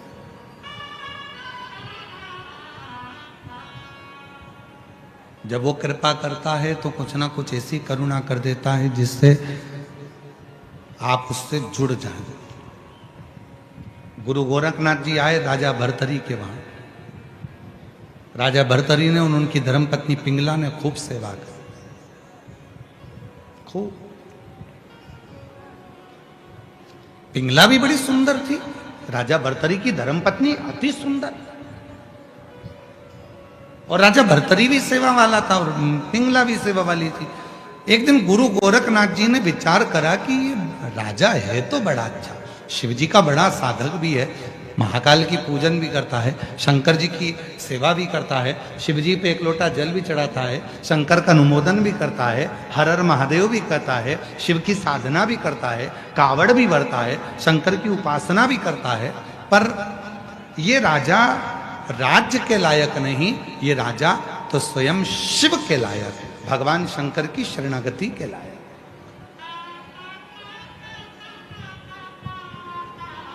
और महाराज, हर व्यक्ति के मन में एक बात रहती है, प्रत्येक व्यक्ति के अंदर एक बात होती है। हर व्यक्ति ये सोचता है भगवान मेरे घर में इतने सारे लोग रहते हैं पर मैं ही कथा में क्यों जाता हूँ, मैं ही शंकर जी के मंदिर क्यों जाता हूँ, मैं ही साधना क्यों करता हूँ, मैं ही आराधना क्यों करता हूँ। सारा परिवार दुकान संभालने में लगा है, सारा परिवार घर संभालने में लगा है, सारा परिवार पूरा घर परिवार देखने में संभालने में परिवार लगा हुआ है, पर तुम भगवान शंकर की कथा में आकर बैठे हो, तुम भगवान शंकर की शरणागति में आकर बैठे हो, तुम भगवान शंकर का भजन कर रहे हो। तो ये जान लेना कि कहीं शिव की कृपा है, तुम्हारा और भगवान शंकर का कोई पुराना संबंध होगा, इसलिए शंकर जी तुम्हें पकड़कर कथा के पंडाल में लेकर जा रहे हैं, मंदिर तक लेकर जा रहे हैं, साधना में बिठा रहे हैं। कोई पुराना संबंध तुम्हारा शिव से हो, कोई पुराना संबंध। और कोई पिछले जन्म के अच्छे कर्म मुझे बाबा तेरा साथ मिला, कोई पिछले जन्म के अच्छे कर्म मुझे बाबा तेरा साथ मिला, जहाँ सारी दुनिया झुकती है, जहाँ सारी दुनिया झुकती है, मुझे वो आली दरबार मिला, दरबार मिला।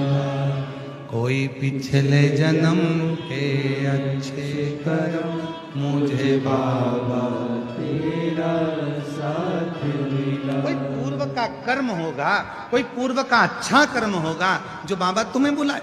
एक पत्र है, अच्छा है,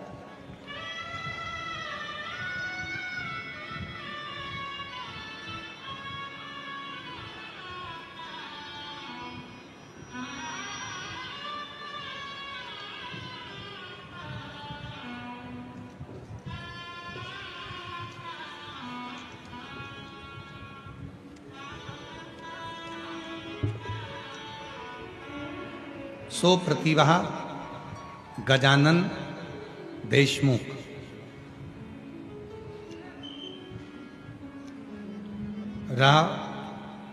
रहने वाले बेलूरा, तहसील पातुर, जिला अकोला से आई हैं।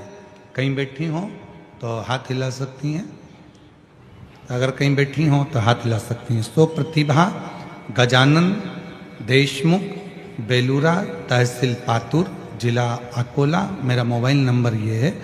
एक लोटा जल और सीहोर के रुद्राक्ष और मिट्टी का प्रभाव बताना चाहती हूँ। गुरुदेव, 20 साल से मेरे घर औलाद नहीं थी, मेरी उम्र भी बहुत ज्यादा हो गई और मेरे घर में 20 साल तक औलाद नहीं। ऐसी कोई जगह नहीं जहां हम लोगों ने इलाज ना करवाया, दिखाया नहीं, डॉक्टर को दिखाया, सब इलाज करवाए, पर 20 साल तक औलाद का सुख नहीं है। तब परिवार वालों के कहने पर सीहोर गई, वहां का रुद्राक्ष लिया, सीहोर गई, वहां से रुद्राक्ष लाया और रुद्राक्ष का जल पीने लगी और मेरा गर्भ बाबा की कृपा से ठहर गया। 27/3/2025 को 20 साल के बाद 27/3/2025 को 20 साल के बाद पुत्र रत्न की प्राप्ति हुआ। ये शिव की कृपा। एक लाइन अच्छी लिखी है, पढ़ो जरा आप भी। जो दिल से मांगोगे वो दिल से देगा, जो दिल से मांगोगे वो दिल से देगा। मेरा भोला भंडारी है, मेरा भोला भंडारी है, खाली झोली भर देगा। मेरा भोला भंडारी है, खाली झोली भर देगा। मस्तक पे चंदा है, उजियारा कर देगा। मस्तक पे चंदा है, उजियारा कर देगा। मेरा भोला भंडारी है, खाली झोली भर देगा। मेरा भोला भंडारी है, खाली झोली भर देगा। एक पत्र बड़ा सुंदर है। मनोरमा सुरेश डोरे, मैं अकोला की रहने वाली हूँ, कहीं बैठी हूँ तो हाथ हिला सकती हैं। मनोरमा सुरेश डोरे, अकोला की रहने वाली हूँ। 2020 से आपकी कथा सुन रही हूँ। आपके बताए उपाय का मैं क्या वर्णन करूं। मेरे बेटे की सरकारी नौकरी नहीं थी।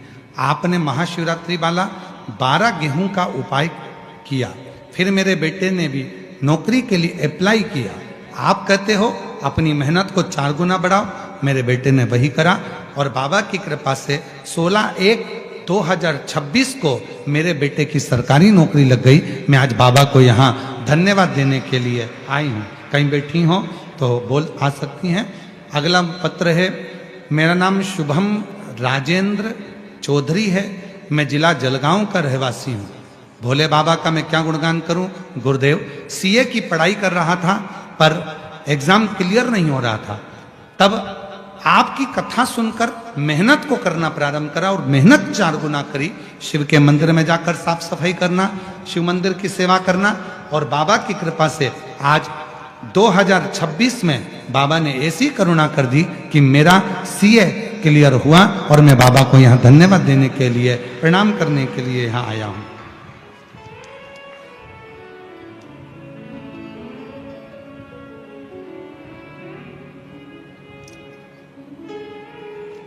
शिव की उदारता, भगवान शंकर की शरणागति, शिव की शरणागति, शिव की उदारता जीवन को सुख प्रदान करती है।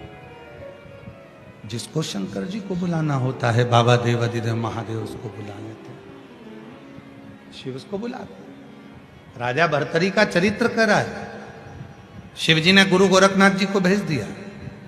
गुरु गोरखनाथ जी पहुंचे, राजा भर्तरी को देखा, पति उसकी पत्नी को देखा, पिंगला को, बड़ी सेवा कर रही थी, बड़ी सेवा कर रही। राजा भर्तरी भी बड़ी सेवा कर रहा था, प्रसन्न हो गए।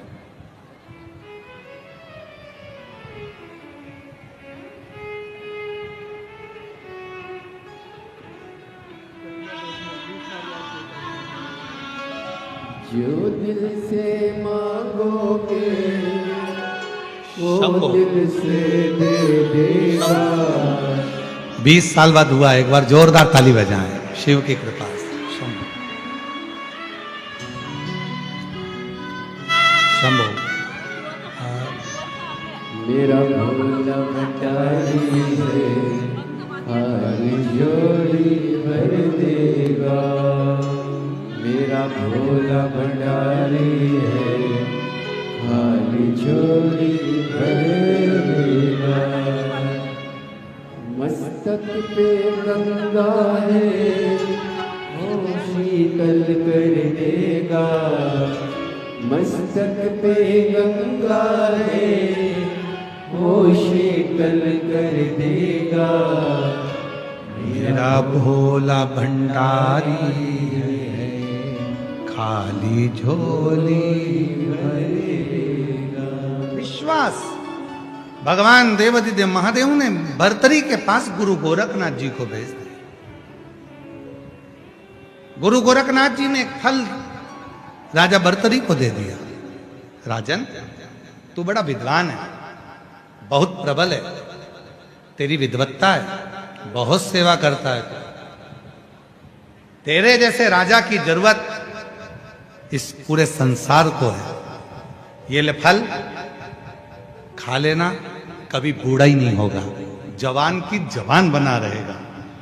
राजा भर्तरी को फल मिल गया।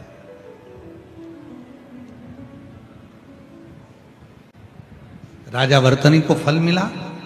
राजा भर्तरी फल लेकर गए, विचार करा कि मैं तो जवान हो जाऊंगा पर मेरी पत्नी बड़ी सुंदर है, पिंगला, इससे मैं बहुत प्रेम करता हूं, इतना प्यार करता हूं कि इसके बिना 1 मिनट नहीं रह सकता। तो मैं फल खाऊं और जवान हो जाऊं और मेरी पत्नी बूढ़ी हो जाए।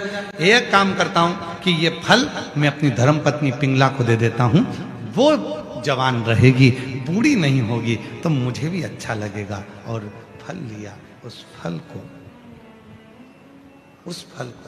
पिंगला को दे दिया। और फल पिंगला के पास में आया। पिंगला, ये वो फल है जिसको खा लो तो बूढ़े नहीं होते, जवान की जवान बनी रहेगी। पिंगला पिंगला ने फल लिया और विचार करा कि मैं जवान हो जाऊं और मैं जिससे प्यार करती हूं वो बूढ़ा हो जाए। पिंगला प्रेम करती थी राजा के दरवाजे के एक द्वारपाल से।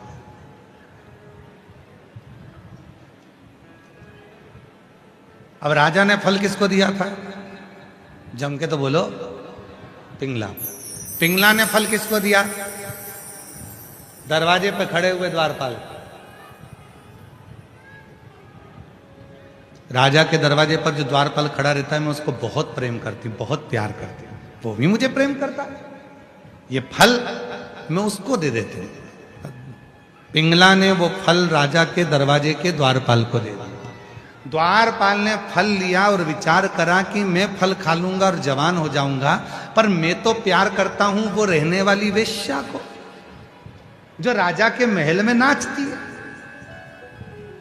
नर्तकी है। और इतनी सुंदर नर्तकी है, इतनी सुंदर वो वेश्या है, अगर वो जवान रहेगी, मैं उससे प्रेम करता हूं, तो फल वो खाए, वो जवान रहेगी तो मैं भी खुश रहूंगा। राजा के फल को पिंगला को मिला। पिंगला ने फल जिससे प्रेम करती थी द्वारपाल, उसको दिया।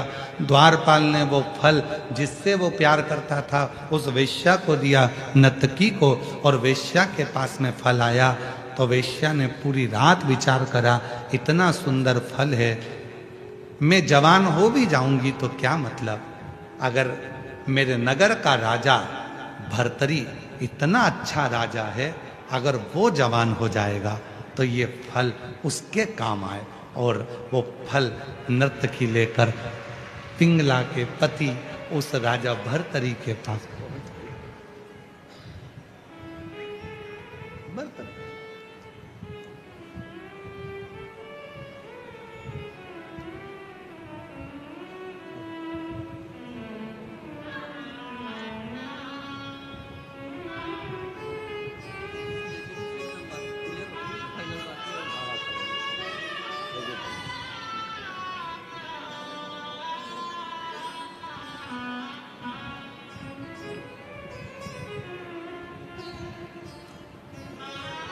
राजा ने फल किसको दिया था? जम के बोलो, जरा आवाज आना चाहिए। पिंगला को। पिंगला ने फल किसको दिया?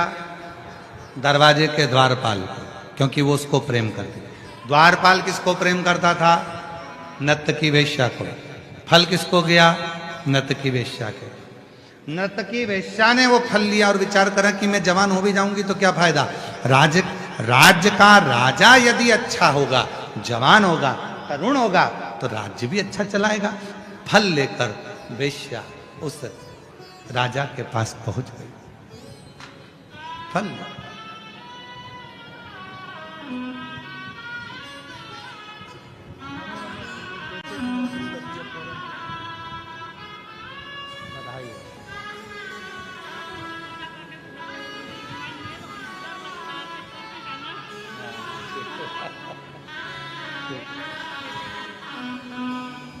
बधाई बधाई।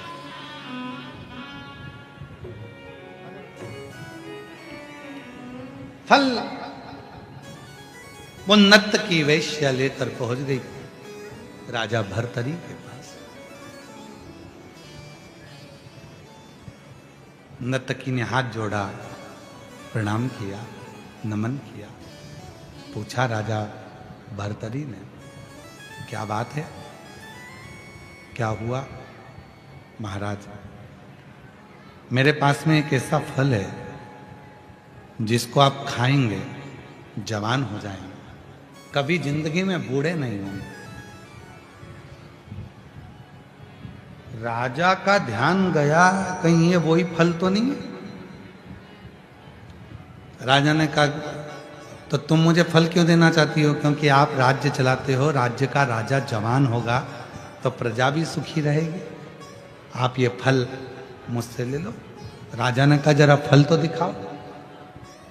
नर्तकी वेश्या ने अपनी झोली में से, पल्लू में से फल निकालकर जो राजा को दिया, राजा पहचान गया ये तो वही फल है जो मैंने अपनी धर्म पत्नी पिंगला को दिया था। पिंगला पास में बैठी थी। राजा ने पिंगला को उठाकर पूछा, ये फल तो मैंने आपको दिया था पिंगला। पिंगला कहती है, मैं आपके दरवाजे पर जो द्वारपाल है ना, उससे बहुत प्रेम करती हूं, मैंने फल उसको दिया। द्वारपाल को बुलाया, जब पिंगला ने तुझे फल दिया था तो तूने क्यों नहीं खाया? पिंगला तुझे इतना प्रेम करती है, तू पिंगला को प्रेम करता है? द्वारपाल कहता नहीं, मैं पिंगला को प्रेम नहीं करता, मैं तो ये नर्तकी जो नाचती है ना वैश्या, इससे प्रेम करता था, इसलिए मैंने फल इसको दिया था।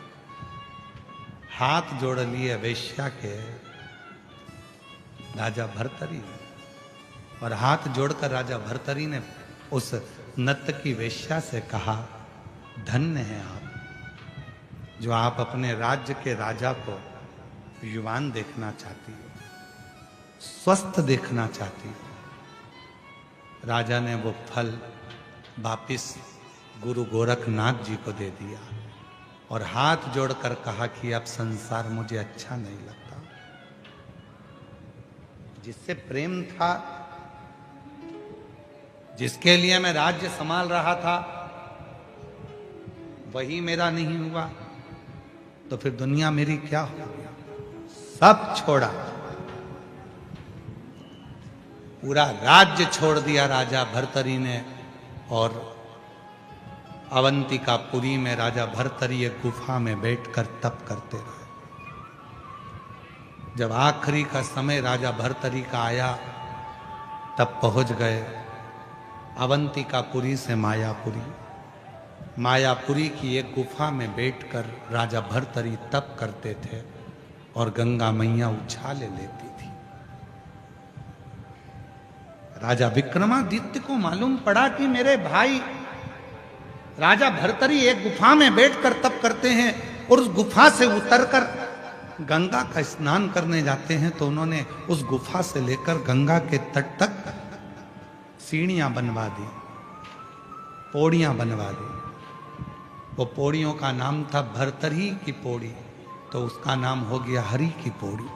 और बाद में वो मायापुरी शिव के गुरु गोरखनाथ जी के वो भक्त भर्तरी के नाम से वो मायापुरी का नाम हरिद्वार हो गया।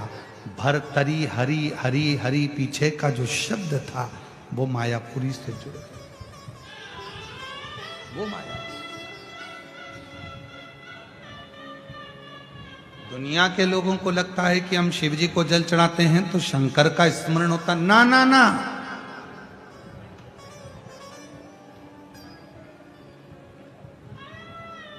शिव परीक्षा लेते हैं। परीक्षा की पहली सीढ़ी है भगवान शंकर की भोजन।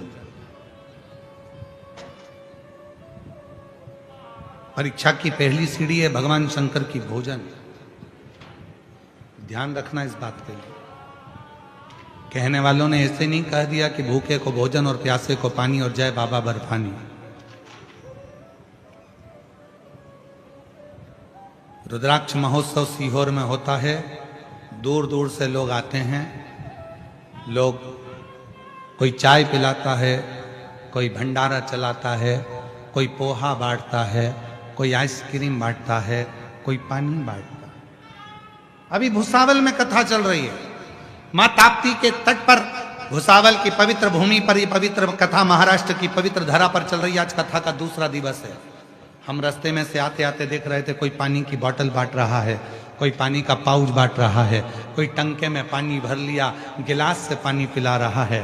उनको देखकर हमें लग रहा था शंकर भगवान की कथा बार बार कहती है कि शिव जी से स्वयं मां जगत जननी माता सती ने, स्वयं माता सती ने भगवान शंकर से प्रश्न किया था, भोले बाबा आप जब संसार के लोगों से प्रेम करते हो, संसार के लोगों से स्नेह करते हो, जब संसार के लोगों को आप देना प्रारंभ करते हो, उससे पहले आप संसार के लोगों की परीक्षा लेते हो? शिव जी ने कहा हाँ, तो वो परीक्षा कौन सी होती है?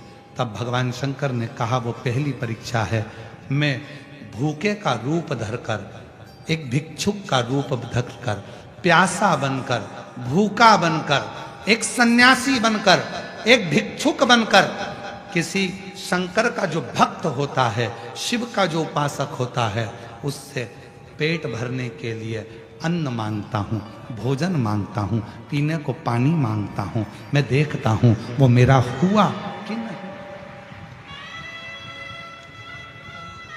धन नहीं,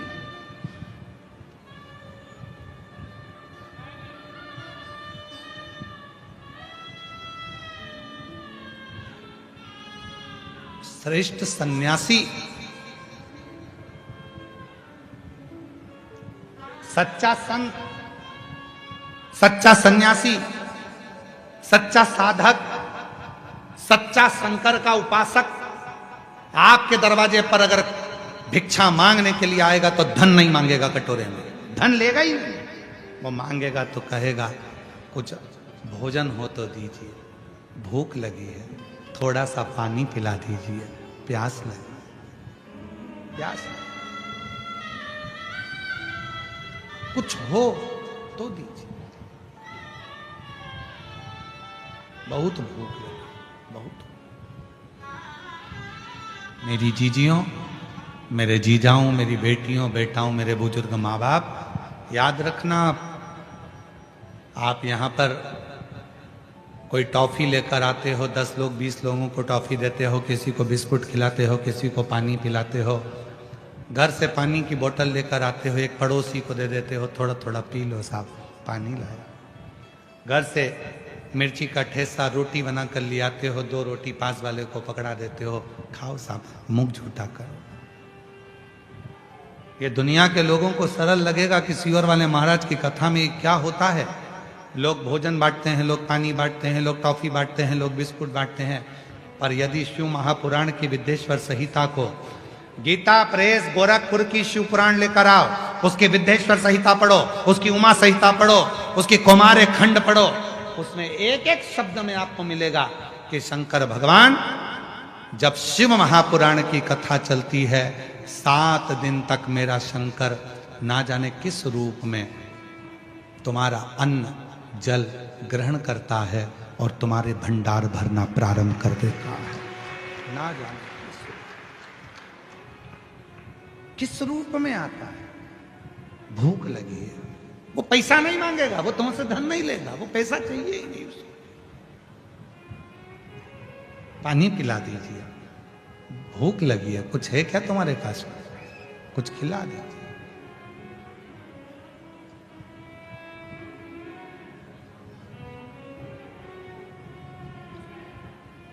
अभी हम लोग जब सीहोर से यहाँ आ रहे थे भुसावल के लिए, तो बीच में एक रास्ते पर हम तो विश्राम कर रहे थे, विश्राम करते करते ऐसा कोई भाव आया कि कोई बहुत प्यासा लग रहा है, बहुत प्यासा। जंगल था, बड़े बड़े वृक्ष थे, आड़ा टेढ़ा मोड़ था, पहाड़ी थी। कुछ नर्मदा परिक्रमा के 3 पुरुष 1 महिला चले जा रही थी, दोपहरी थी, बहुत धूप पड़ रही थी।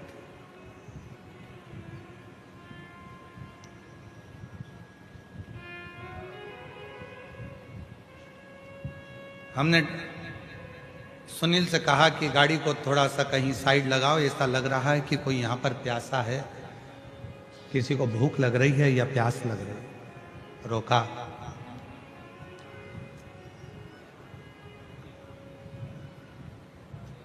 कोई महिला भी थी, 3 पुरुष भी थे, और उतरते से हमने पानी का बोतल उनको दिया, तो वो माता की आंख से आंसू झलक कर कहा, हमारे टंगल में 2 घंटे से पानी नहीं है और हम चल चल कर प्यासे हो गए। तब हमने भगवान भोलेनाथ से, माई नर्मदा से प्रार्थना करी कि कोई पानी मिल जाए, और ये पानी की बोतल मिली। हमने कहा, माँ, भगवान धन की भाषा नहीं समझता, पर भगवान दिल की भाषा समझता है। जब कोई भक्त पुकारता है तो शिव किसी भक्त को भेज देता।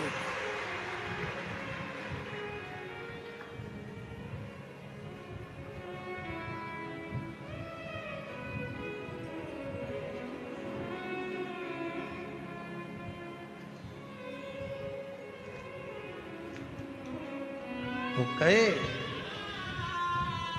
जब कोई नहीं आता भोलानाथ आता है, जब कोई नहीं आता भोलानाथ आता है, मेरे दुख के दिनों में वो बड़ा काम आता है, मेरे दुख के दिनों में वो बड़ा काम आता है। मौका मिले आपको, तुम शिव के मंदिर जाती हो, एक लोटा जल चढ़ाती हो, शंकर के उपास करती हो, पशुपति व्रत करती हो, तुम 16 सोमवार का व्रत करती हो, तुम सोमवार का व्रत करती हो, तुम प्रदोष का व्रत करती हो, तुम भगवान शंकर के सोमवार का व्रत करती हो, तुम जगह जगह पर शिव महापुराण की कथा 5 पंडाल कथा को श्रवण करती हो, शंकर तुम्हारी परीक्षा जरूर लेगा।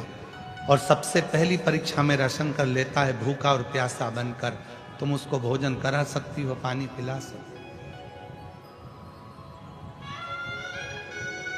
भूखे को भोजन, प्यासे को पानी, जय बाबा बर्फानी।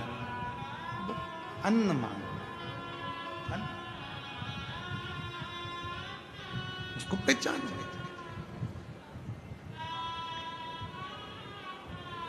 शिव अपने भक्त को अपनी ओर खींचता, अपने भक्त।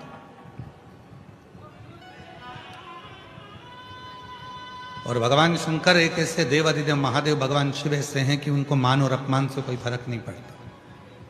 कौन है? इंद्रदेव ने भगवान शंकर का अपमान करा, चंद्रदेव ने भगवान शंकर का अपमान करा, भगवान ब्रह्मा जी ने शंकर भगवान का अपमान करा। कितने देवताओं की लिस्ट है जिन्होंने अपमान करा, पर शंकर जी उस अपमान से कभी मन में क्षुब्धता नहीं लाए। तो भी कितना भी अपमान करा तो भी शंकर देवों के भी देव महादेव कहलाते रहे। वो छोटे नहीं होते। किसी के मान से या अपमान से कोई ऊंचा नीचा नहीं हो जाता।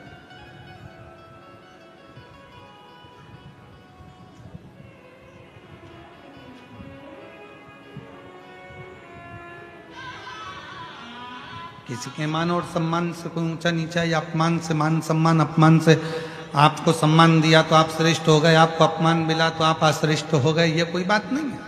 किसी ने आपको गाली दी और आपको अंदर से भीतर से लग गई वो गाली, चुभ गई, ये श्रेष्ठता नहीं है। ठीक है, आप शिव से संबंध जोड़ो, भगवान शंकर से संबंध। आपको मालूम है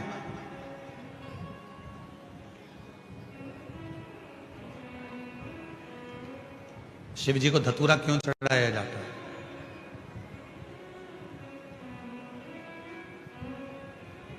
क्यों भगवान शंकर को धतूरा समर्पित किया जाता है?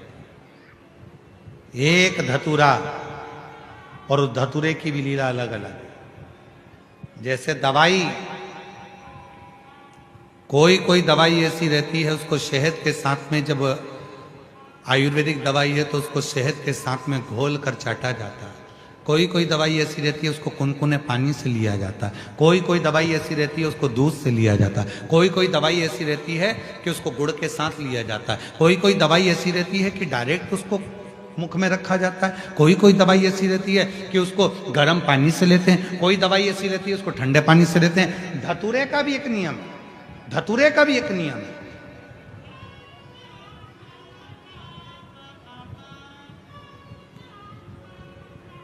जब किसी के जीवन में गठिया जैसी बीमारी हो जाती है और लगता है कि गठिया बाय हो गए, उसका भी एक पत्र आया है। देखो कहीं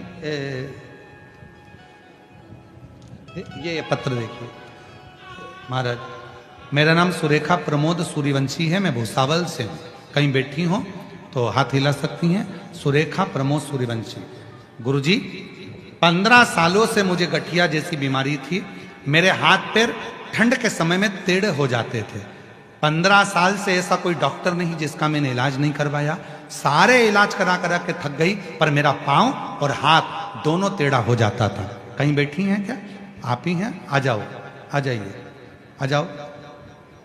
15 साल से बीमारी थी। सारे डॉक्टरों का इलाज करा करा के थक गई। ठंड के दिनों में मेरे हाथ पीछे मुड़ जाते थे, पांव से मैं चल नहीं सकती थी, घर में पड़ी रहती थी। गुरुदेव किसी के कहने पर तब मैंने शिव पर भरोसा कर कर शंकर भगवान पर आपके कहने पर धतूरा चढ़ाना प्रारंभ करा। और आपने कहा था धतूरे को फोड़कर उसमें थोड़ा सा बेलपत्र लगाकर शिव को जब समर्पित करोगी और तब बाबा देवाधिदेव महादेव की कृपा होकर तुम्हारा गठिया समाप्त हो जाएगा। और आज बाबा की कृपा से मैं गठिया के रोग से मुक्त हो गई और मेरा पूरा शरीर आज ठीक। औषधि वही है। कोई औषधि शहद से खाई जाती है, कोई पानी से खाई जाती है, कोई किसी से। अर्थात शिव महापुराण की कथा कहती है कि धतूरे को चढ़ाने का भी एक तरीका होता है।